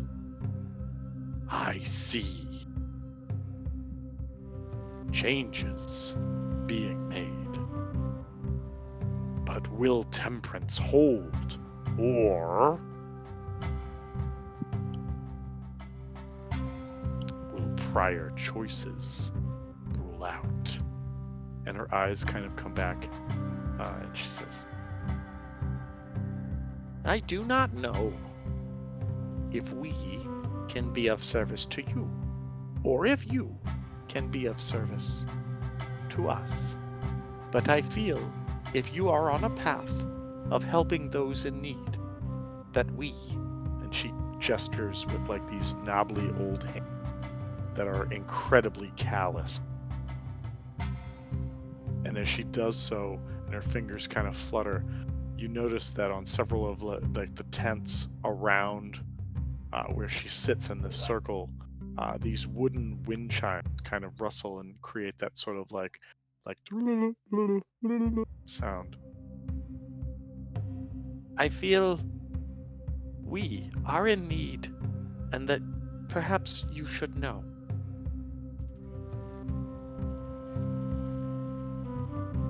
To be brief, our order was originally based in northern Shalesti, the land of the elves. The last tragedy drove all of our monks who were forced to abandon our temple. Our survivors settled in the Sender, where they lived for the last several decades. But as soon as the recent rumors began, the spreading of the knowledge of Cold Tongue's death, the first Regessian army attacked our land, unknown reasons, and decimated us. There are maybe 40 of us, monks, family members, etc., that survive. We keep to ourselves, and only my student, 3 Weeping Ravens, goes to speak to anyone outside of us, just as a precaution to keep our safety at an as our main cause.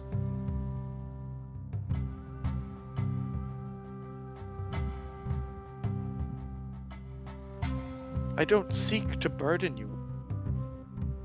To know that should you be able to help people here in Sequin, that there are more people that need help as well in this war, and my own may very well be some of them.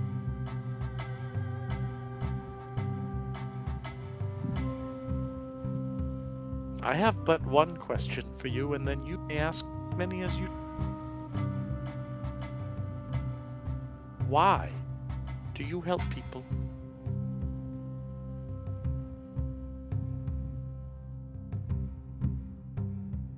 I know what it feels like to be in need and alone and afraid. Endless nights in prayer, hoping a savior will come that does not come. I choose to be that savior now.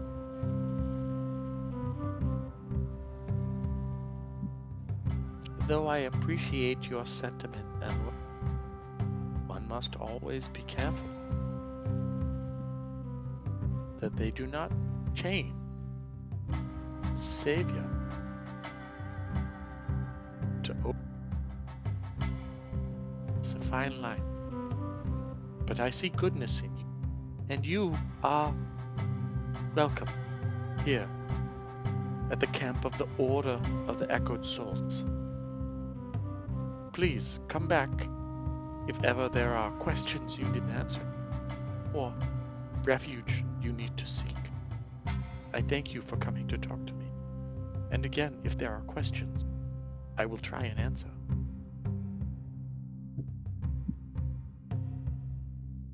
What are you in specific need of for help?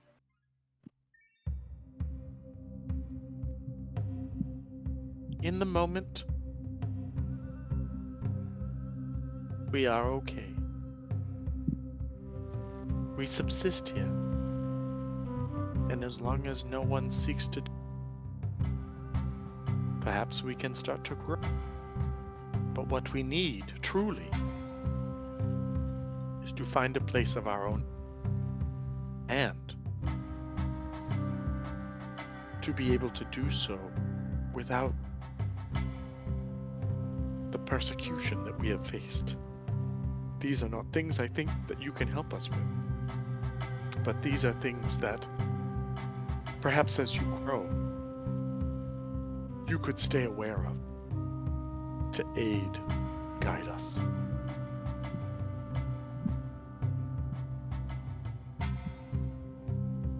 Three Weeping Ravens had suggested that there are those that we sought to seek assistance of or help that should not be trusted in the town of Sequin. Can you give me any more information as to those specifically who should not be trusted or who I should be cautious of? Sadly, my own abilities are often thwarted by the magics of those skilled in Eve that practice at the Lyceum. But know this, there are both good aligned people and evil aligned people in Sequin. And all of them seek one of two things. One is either the safety of their own and that of Sequin, or the advancement of themselves. Be cautious, but know that there are those who can be trusted.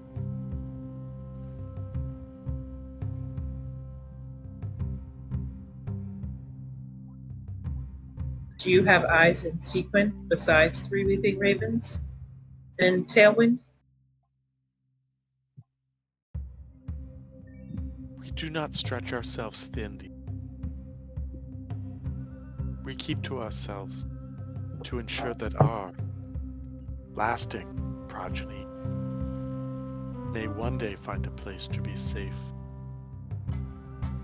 We do not want to live here forever. But if this is safe for now, then who are we to complain?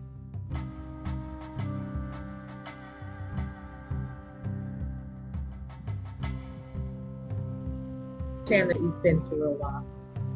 You've been upheavals from your temples. You currently have no place to call home. Fearing persecution, specifically from Jetsians, but I'm sure many others. I wonder, would you... There are many children in the refugee camps without any sort of guardianship. Would you be willing to perhaps foster some of these children if they so chose? Maybe teach them your ways?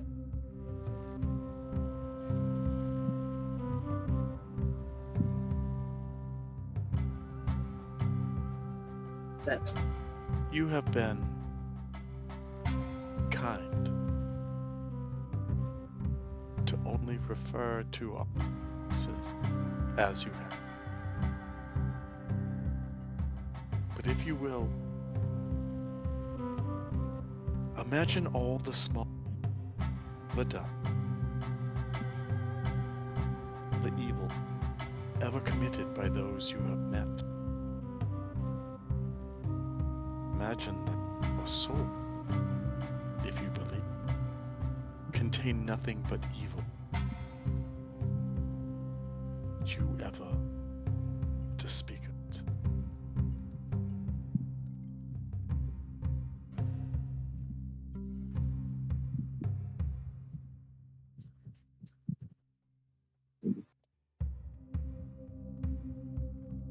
I don't understand.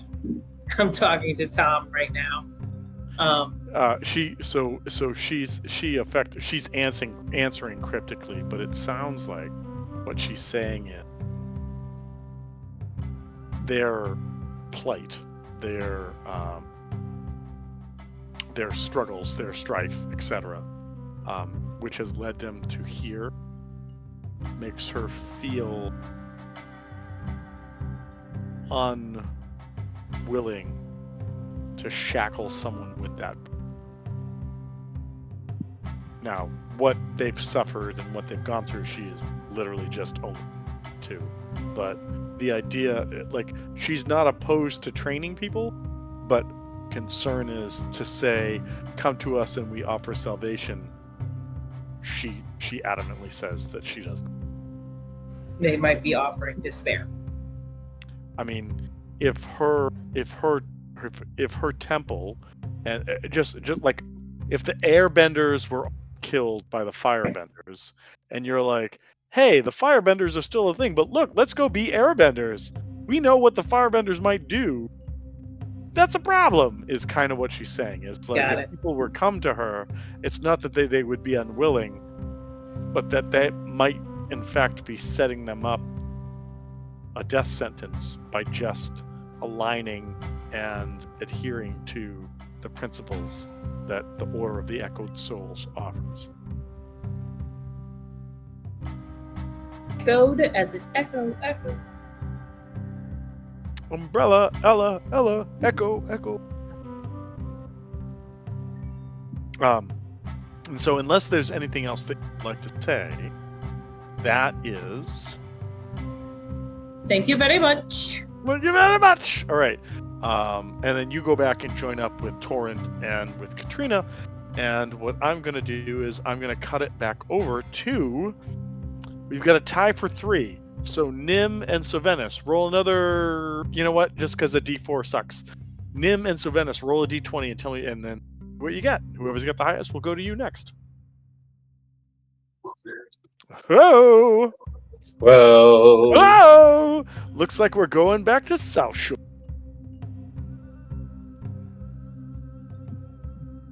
All right, Sovenis, you was some. Wait, Sovenis, were you on your own or did? Oh, I'm sorry, it was Sovenis and Kane, right? You guys were Correct. both going to the South Shore. Okay. Yep. All right. So with that in mind, you guys head back. Kane, you have all the knowledge that was previously kind of ascertained by endeavors in the South Shore area. So, where do you guys want to head first? There's kind of 2 basic areas. One is the unnamed brothel, and the other is... Make sure I have this. Is Majestic Creations. Probably head to the Majestic Creations then first. What are your thoughts, Kane?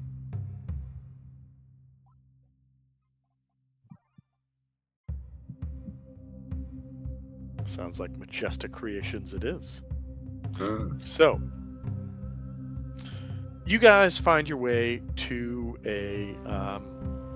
It's not shabby, but kind of a beat-down storefront, with this sort of like big, heavy wooden lettered display above the entrance that is in both green and gold that says Majestic Creations. And as you come into the shop, it's pretty barren looking. Like it just looks like kind of a square room with some like shelves that have booklets on it at varying levels with sort of placards against them, and you see things that says magical beasts, monstrous creatures, beasts, insects, and there's a small table with a bell on it. What do you guys do?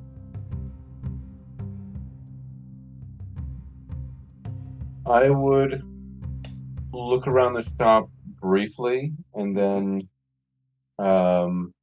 see if there seems to be anything particularly out of place. Observe if there's any back room that I know, and then I'd probably ring the bell. So there is most definitely like that classic doorway that has a rod with this heavy curtain that parts in the middle that goes towards the back. And without needing to make any checks, you can hear that there's somebody moving around back there.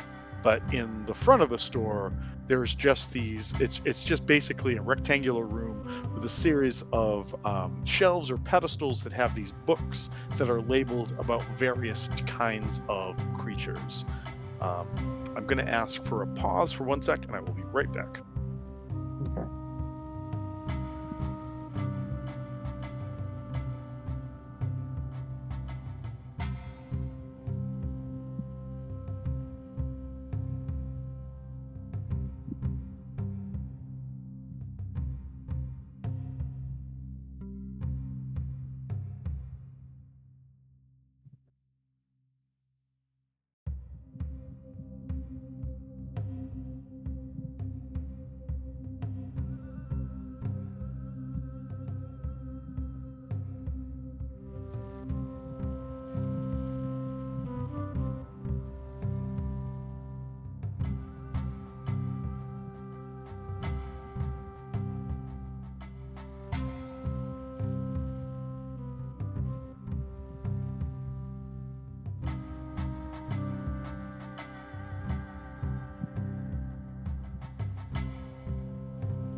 All right, back. Sorry about that. And actually, let's do this.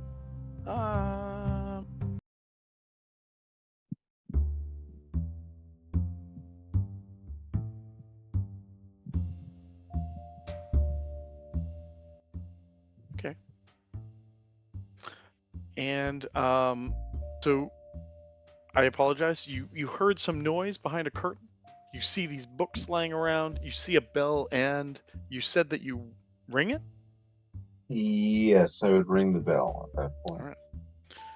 And upon ringing it, emerging through the back curtains is a skinny, greasy-haired, greasy mustache male, pale-skinned, black hair, black mustache. Well, kind of a mustache. And wearing these sort of ornate brown and gold robes, human, who comes out and says, yes, I'll wait for you. Welcome to Majestic Creations. We can make anything you want if you have the right price.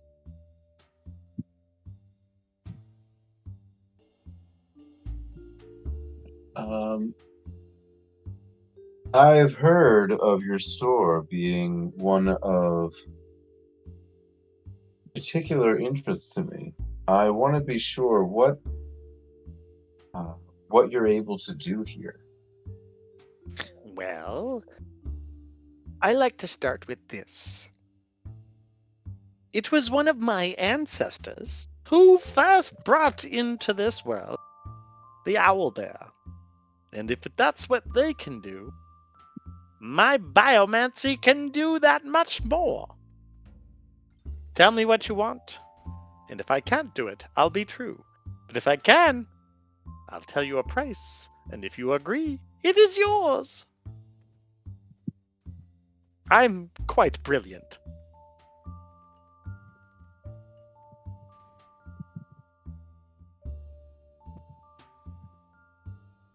Do you have? Well, my tastes vary from moment to moment. Perhaps you have a portfolio of your previous works, something to show off your best in show, one would say. He kind of sighs and he points to the books on the pedestals around the room and he's like, If you're just window browsing, look at the books. Oh, But if I'm you have not window something in browsing. particular, talk to me. Alas, I have more pressing matters I must deal with.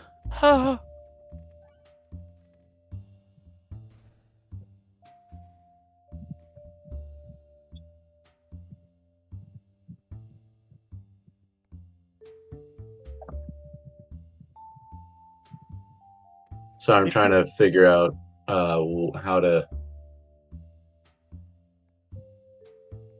Because I'm presuming the books are just going to be these basic things of just animals and chimera.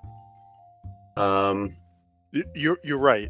Effectively, I won't make you roll for this. I'll just let you know that Paradigm has the ability to create any aberration, animal, or magic beast with a challenge rating of 5 or less. So, what does that mean?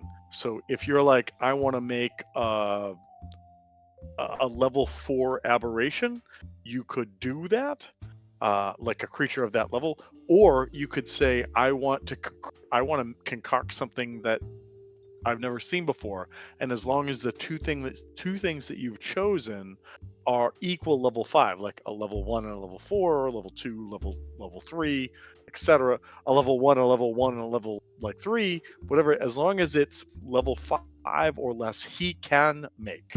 And the books all kind of show that. So there is a certain level of skill.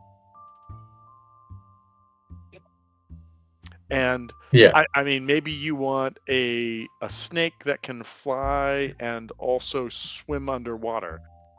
That snake might die if it's not in the water within a certain amount of time. But that said, the other thing that Kane can tell you is Kane has been rumored to be somebody who creates particular wants in people. Like if you want to have an elf with a duck bill, he might be able to make that for you, kind of thing. Hmm. Yes, if you wanted a man bear pig, he could get very excited about that. I mean, again, it's how you play this. Yeah, Tell me what you want to do. that's what I'm trying to. I'm just trying to think of how to approach it. That's all. So maybe it's a persuasion check, maybe it's a performance check. Like what is it that you're like? So you're I'm trying to trying get to him to figure out what open to up. actually say. That's like I'm trying to figure that part out. Like how Well, to go about it is like how to ask and well, work my how way about through this? the. So if you know from what Kane has filled you in on that this guy has been rumored to be part of the missing girls. Asking Yes, him, have you been part of missing girls is not cool, but trying to and that's what I'm trying to figure out. Like that's what I'm maybe saying. Like I'm trying to get trying him to. to open up more, right? So let's go with what you said. So maybe,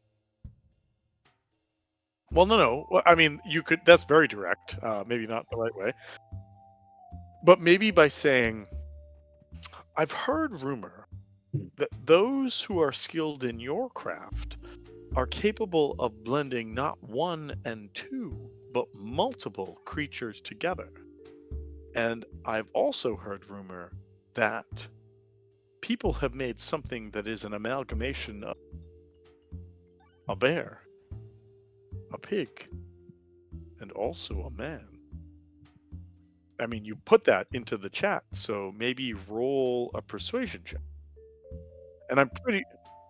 Oh shit! It's Nim. God damn it! I was like, that's why I was like, why are you like, what are you trying to search for? That's a thing. I mean, but if you want to take that as the tact, then absolutely roll with it. All right, fine. I'll just take that as attacked and roll a persuasion. And I'm going to assume that you still have some kind of it, inspiration, or no? You're all out. I don't know. Let me see. You know what? You know what? I do have For- inspiration. I still Yeah, have I was gonna inspiration. say, I feel like you should probably still have some, because everybody, well, almost everybody, either still has multiple or so. Yes. So roll with So- advantage. Persuasion with advantage.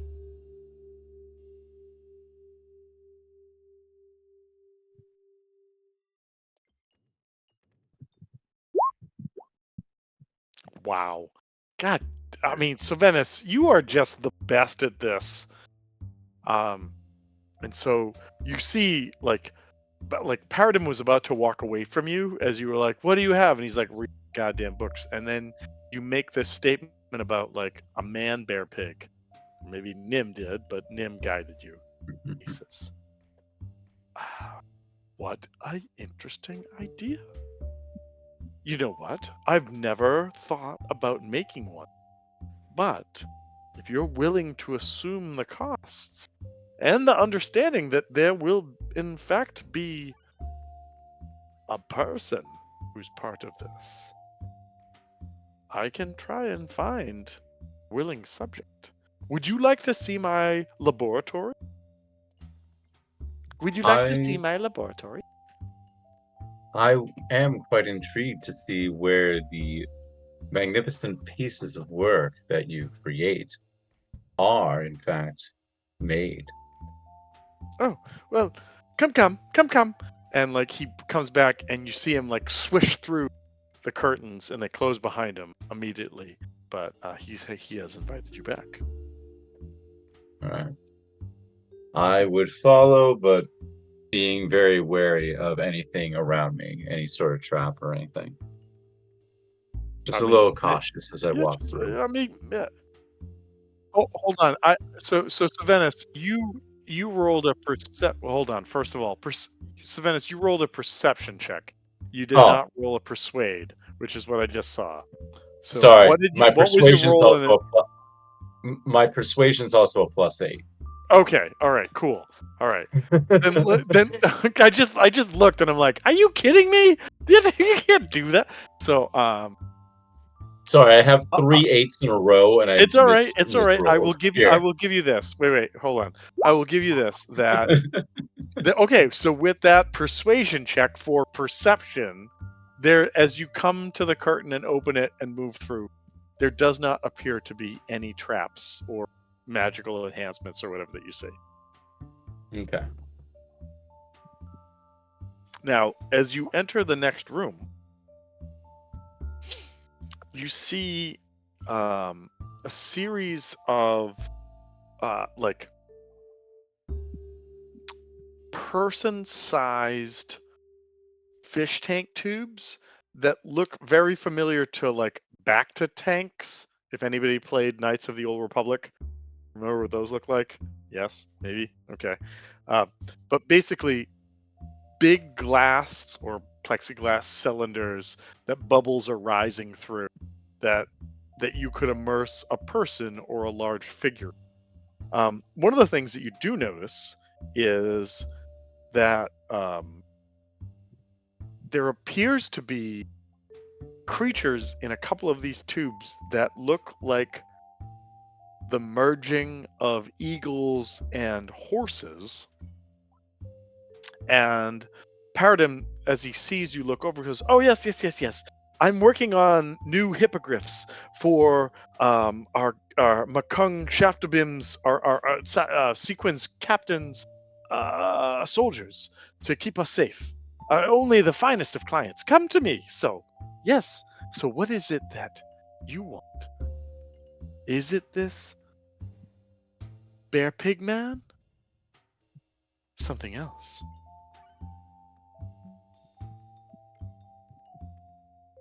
Well, if you're skilled enough to create 3 in 1, what could you do with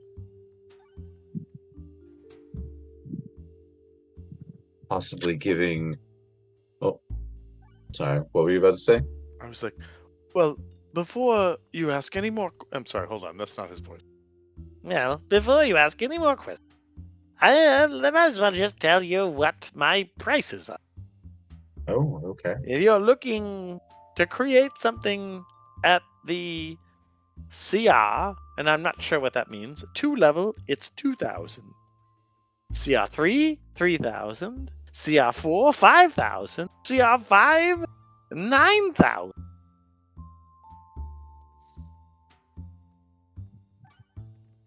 Generally speaking, depending upon the creature that you want, it takes me that many days to create. So CR2, 2 days. CR5, 5 days. That said, Where would you?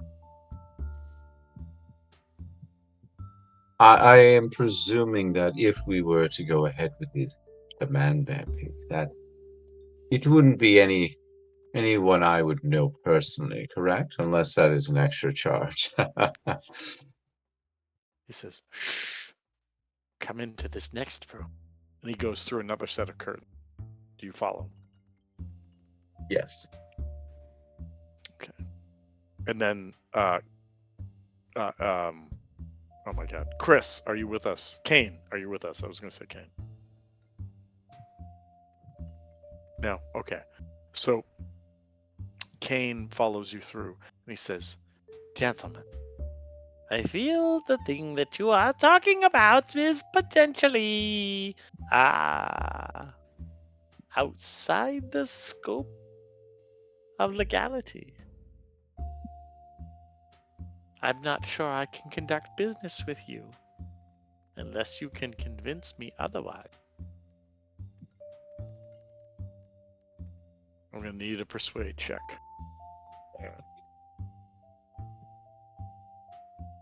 Not perception, Savenis. Just saying. I failed hard. However, you have somebody with you. So if somebody Hmm. wants to roll persuade with Kane.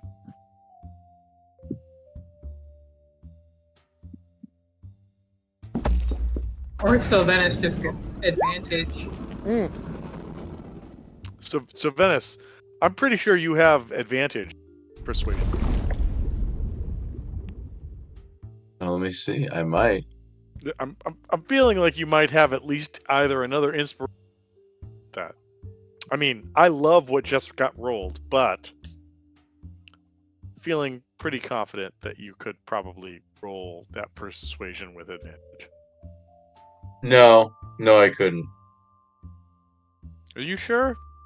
I just rolled in that one. Oh Jesus! Yeah, it just showed up. So unfortunately, he has brought you into kind of his inner sanctum, and in his inner sanctum, you see that there are these other Bacta tubes that, like, there's kind of like shades or shawls around. He says, I really thought that you guys were legitimate customers, but I'm going to have to ask you to leave.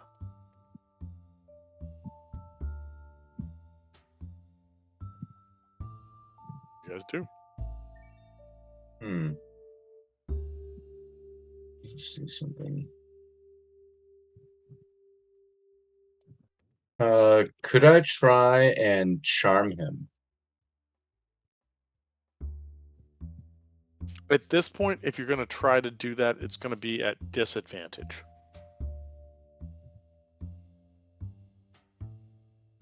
Or or I will give him advantage on the either way.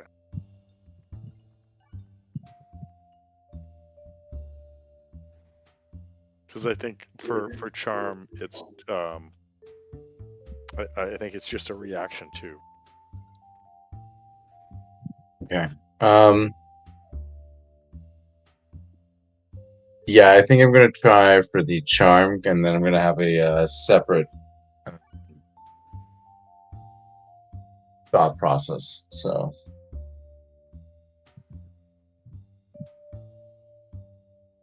I'll cast a charm, and he has to make a Wisdom 16 save.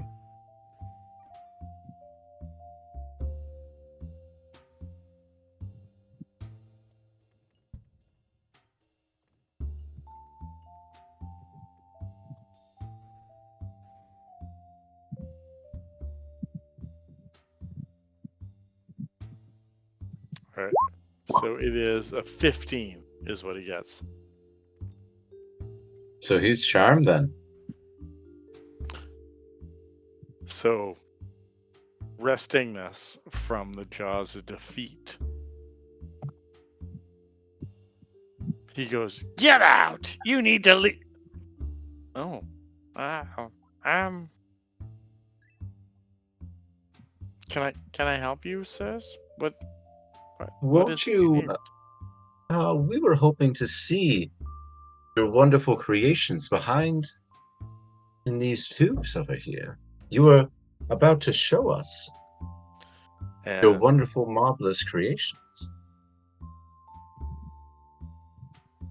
so he effectively does, and to sort of like just to sort of fast forward through this, he effectively says that he, for the right price, offers to perform permanent physical alterations on customers that will alter their flesh, appearance, or even race or sex for 2,000 gold. It is a painful 2-day submersion in biomancy fluid, but he has had several people come to him who have been overwhelmed and happy with the results. One of them was a half orc woman who became a human. The other was a human woman who wanted to grow and a tail and cat ears. And all of these worked. All of the changes can be reversed if the creature willingly submits to a dispel magic or curse or similar magic. Otherwise, these changes are permanent. So the cat lady is a cat lady, the orc is a human, and you notice that he's being resistant to saying more. So I'm going to want one more persuasion check. But because of charm, you can roll with advantage. Ooh. 18. 18 is enough. He says, so, There's this guy. His name is Cernaban Gremmin. He's kind of a big deal in town. And he came to me. He's like, I'm going to give you this much money. It was a lot. And I want you to make this person into this. I was like, I don't do that. And he goes, well, if you don't do it for me, bad things are going to happen. And I said, I don't do this. He said, I've never been here. And then the next day when I woke up, all of my tanks upstairs were broken. So I had to fix them. It cost a lot. Because that's my business. And then a few days later, these heavies show up. Like big guys. Like guys that can snap your neck kind of thing. And they say, here are the Here's the products, is what they said. These two girls, they were asleep. And he gave me papers, and it said that they were supposed to do this.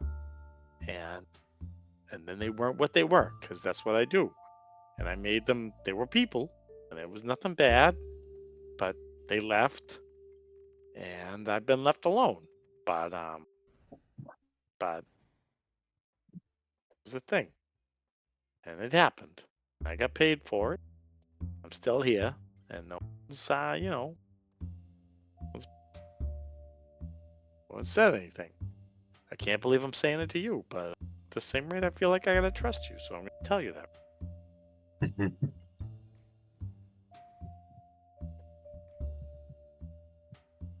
I thank you for where can I find this man? What man do you want to? The oh God, what was his name?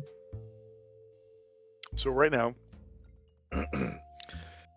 he has mentioned a particular crime lord, a halfling Yeah. rogue, who goes by the name of Cernaban Bremen. Yeah, Cernavan. Where would I find he goes, Cernavan to speak with him? I don't know. Listen, friend. I don't think it's a good idea to go mess with that guy. He's involved with a lot, and he's probably not opposed to just saying, like, I don't need you anymore, and then you don't show up for 8 months. But when you show up, you got you got barnacles in your eyeballs because you've been at sea. So I'm just saying, like, maybe, buddy, it's not a thing to do. Like, and I don't want something bad to happen to you. So maybe drop it. Just saying.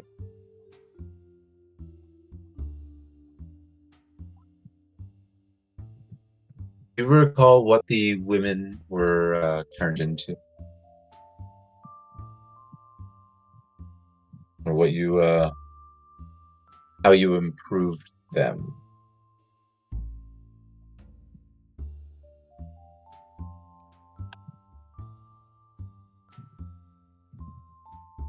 That's a good question.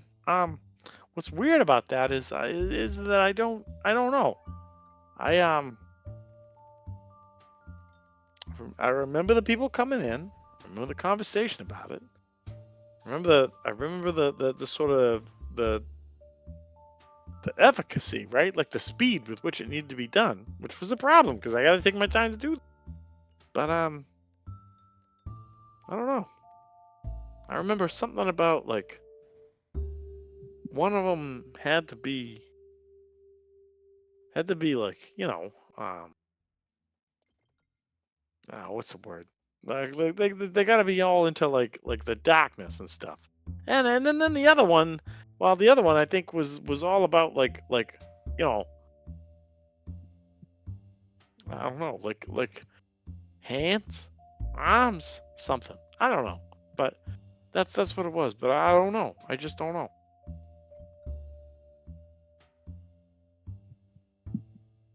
All right, I thank you for your time, and I will leave you your work as I consider the man bear pig a little bit more. Well, you come back to me, and I think I can make that happen. So thank you for that. All right. Also, don't tell anybody I told you anything, because if you do, I'll have to cut your throat. Just saying. Tell them what? I don't know what you're talking about, buddy. I know, buddy, right? He like pulls a dagger and like cuts his tongue. He's like, so yeah, it's gross.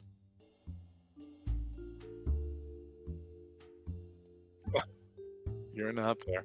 All right, so I think it's time to juxtaposition over to our last group, and that would be Nim and Moruk. You guys travel sort of north to this area. Come on, map, do a thing. Over to here. Oh, and I think I had told you guys when you first started that was kind of the Dassen refugee area.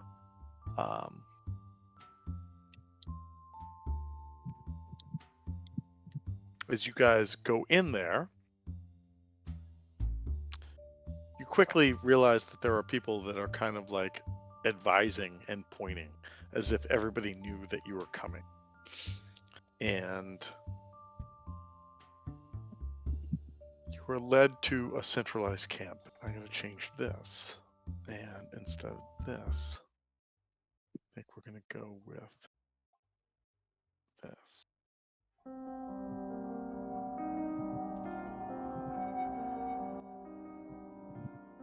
Okay, and we'll do that. Okay. And I have my rules, but I need to do this.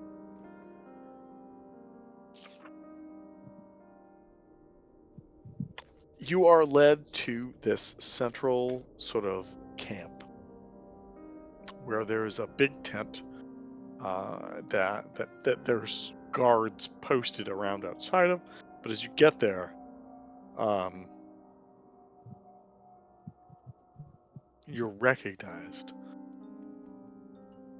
And two of the dwarves on the outside kind of step back and peel open the sort of flaps of the tent. And as you come in, you see what looks like an elderly dwarf with a gray beard.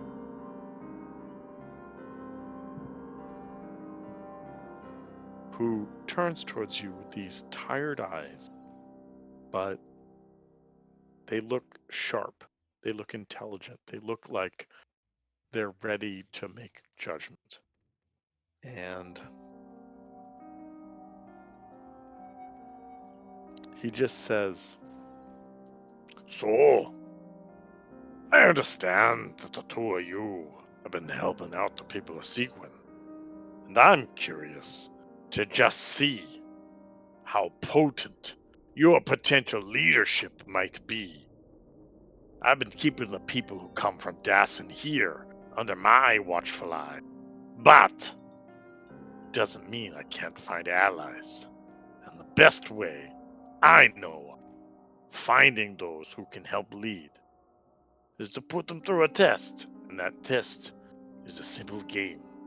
And that game called Conquest. So I see two of you. Will you both play? Or just one?"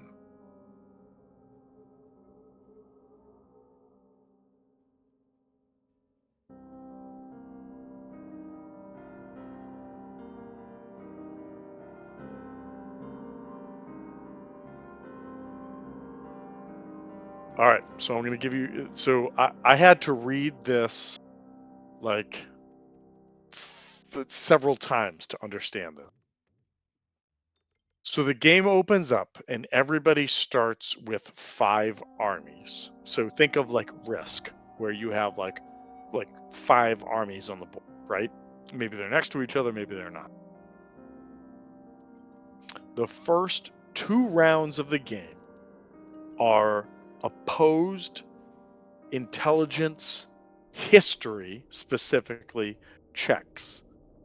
The person with the highest roll can choose, it destroys the person they're rolling against. But every round, everyone gets to choose who they're rolling against. So if it's this guy Xavius versus Nim and Moruk, he could choose one of you two to roll against, and then you could choose to roll against like Nim. You could roll against Moruk or this guy Xavius, etc., etc., etc., etc. After 2 rounds, you gain the ability to bolster your forces.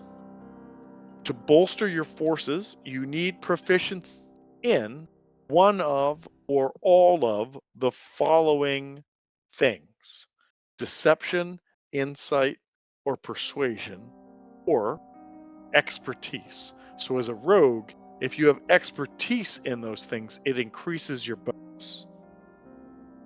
Also, increasing your bonus in round 3 is a background in either nobility or the military. At that point, you make your intelligence history checks again. If you succeed, you can do one of two things: bolster your forces and give you more forces, give somebody a loss, which reduces one of their forces.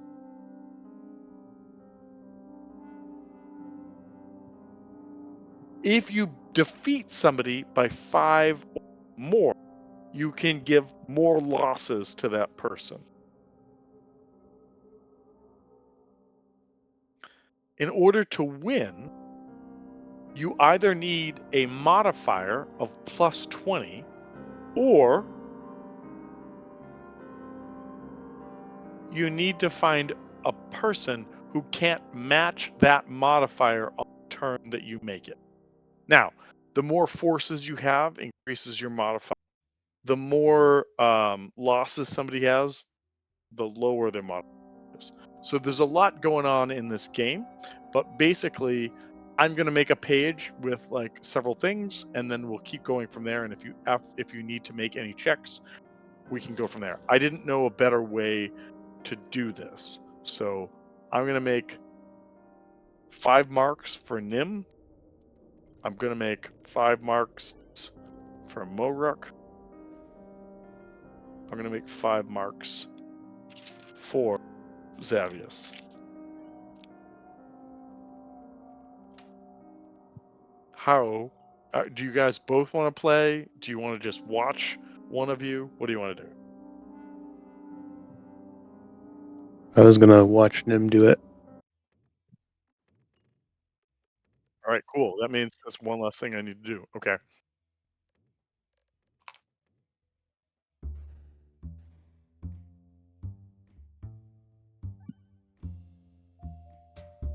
I'll be an advisor. I'll tell you what. If you're going to do that, you can provide one of the checks starting in round 3 that like if you have proficiency in deception, insight, or persuasion, or expertise in one of those, you can add that insight as like his second.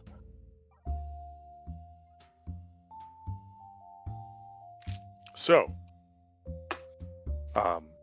Xavius introduces you, tells you what he said. I need to find where his stats are.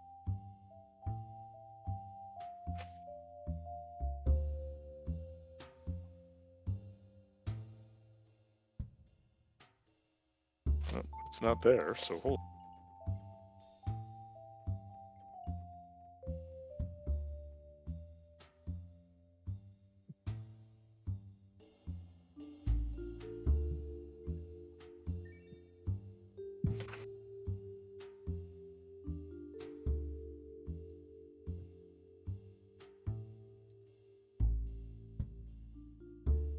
Let's see if I do it this way.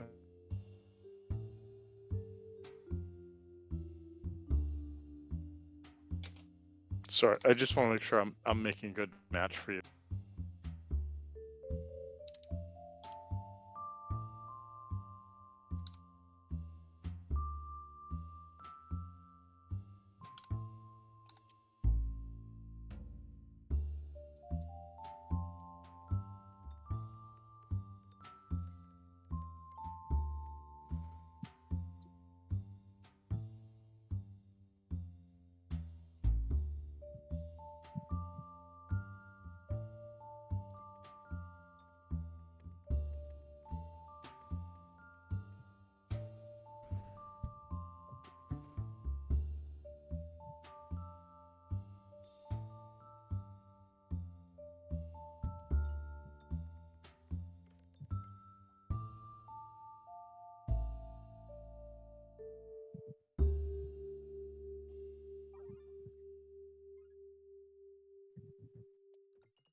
Okay. Yep. That's fine. I got it. Okay. So, first thing needs to happen is I gotta go back to the page to make sure I have this. The first thing that happens is an opposed history intelligence check.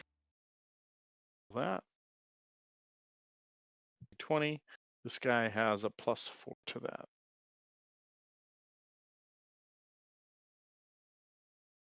All right, 13 for me. What'd you get?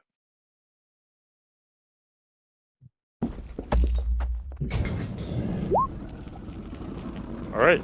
So you destroy one of this guy's arms. So, okay. So that's not there. Second round, another one of these checks. +4.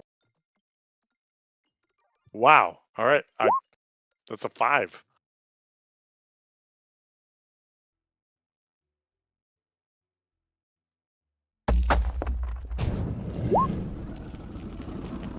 Wow. You still get them. Wow. This shitty rolls on my part.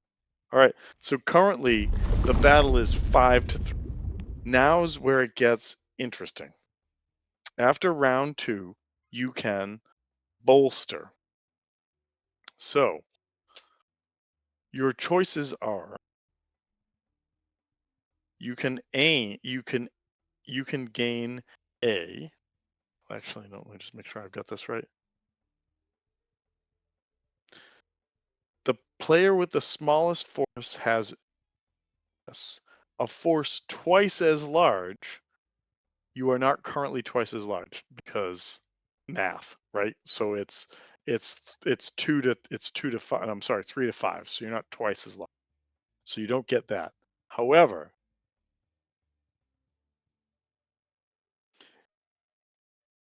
if the game goes beyond 2 rounds, each round thereafter, you have the ability to bolster your forces with economy, politics, and propaganda.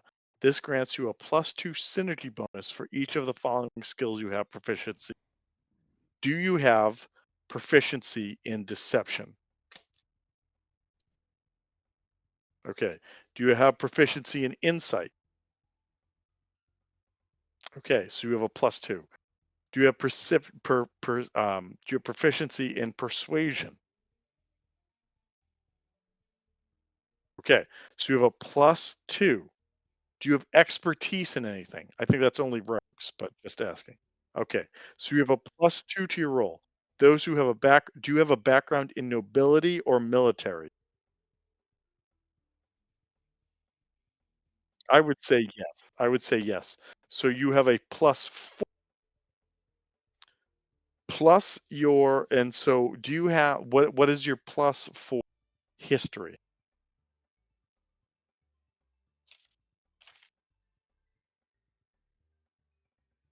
Okay. So you have a +1, and then are you proficient in that? Okay. So you have a +5 to this roll. Now, here's where it gets crazy is so my character has a +4. Actually, I'm sorry, a +6 because of background and whatnot. So we're going to roll that history check again. If you beat me, you get something to do. If I beat you, we see how this goes. So roll your history check. Wow. Yeah, please ignore the second one. The first one is the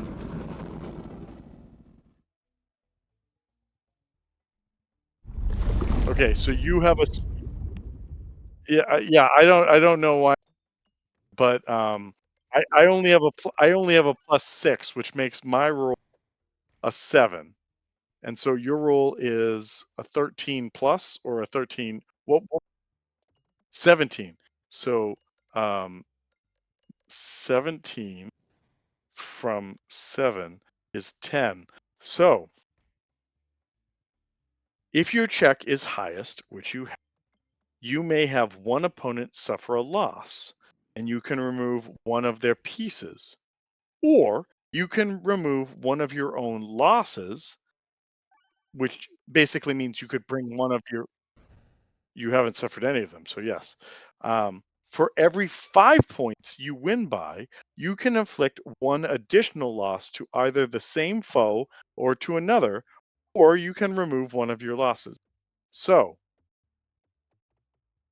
you destroy one of my units by winning this. The fact that you beat me by 10 means you then take out the other 2 units.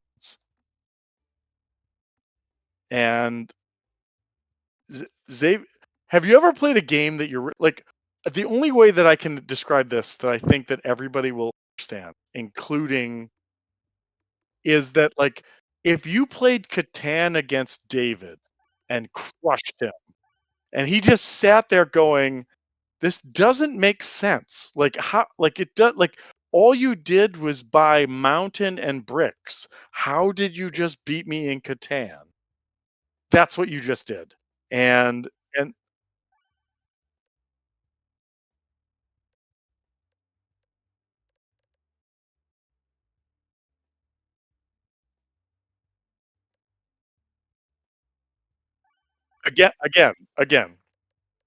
think of, like, for everybody who doesn't know, TJ and I'm assuming, Kevin's friend David, this guy was the most proficient Catan player I've ever met in my like, I learned to play Catan by being beaten by this guy multiple times, and I was learning as Kevin and TJ were also being beaten by this guy all the time.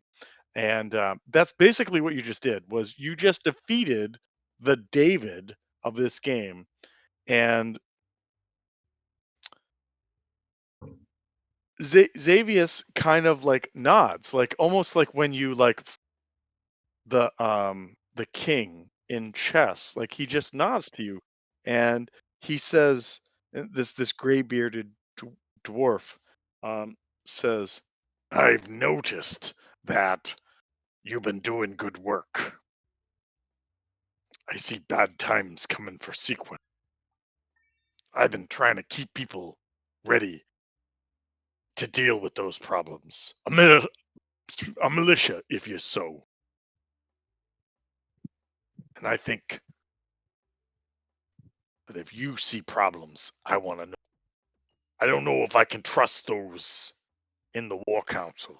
Not that they got bad intents, but I prefer people who do things as opposed to people who just say things. So I say this. This game's proved to me you know what you're doing. So, if problems come, understand, I'm happy to help with those who can solve problems." And the dwarf puts his hand out towards you, looking for one of those, classic like forearm to forearm grasps.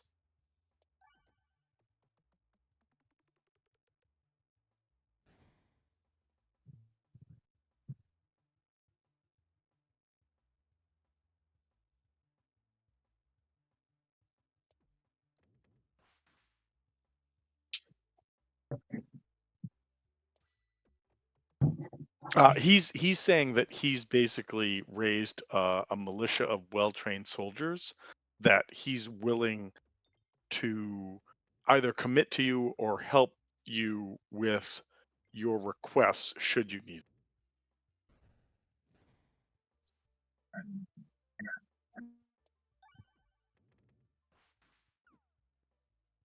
All right, cha-cha. And he looks over at Moruk.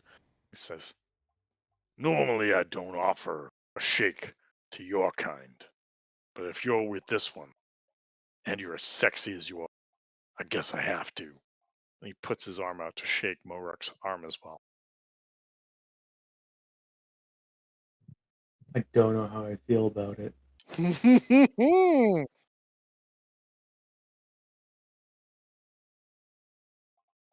That may be the most. That may be the most honest statement a has ever made to you. That's all I'm going to say to it. That's all I'll say to it. All right. Oh, 1,000%. Like if you're not dealing with culture and you're outside of our culture, for 1,000% being persecuted for being. I think that was something that we dealt with like in day one of this. Regesia is like all orcs. Maybe not all orcs, but a lot of orcs. So Regesia, it makes sense. But everywhere else, they're like, fucking orcs. Are you fucking serious? Yeah. Neat. All right. So with that, I think that everybody went off to do their own thing to kind of take care of that, and then they're going to rendezvous back at the camp. At which point, Figovich comes back and says, "Oh well, I want to tell you that your house is ready for you, but also that you gotta get over to the Lyceum because it's time for the War Council. So maybe, I mean, if you can't check in, maybe give me the keys and I'll go do it or whatever. I mean, like, hey, figure me out. I'll do what I gotta do." And then when we pick up next week, we'll jump into the War Council and you can do that. Katrina, 1,000% is like, I want to be there. Torrent wants to be there. Those are basically like really the only two party members that are still connected to you at this point that haven't separated since you got the sequence, but they're like, we want to be part of this. We want to be in on this. Um, Kane and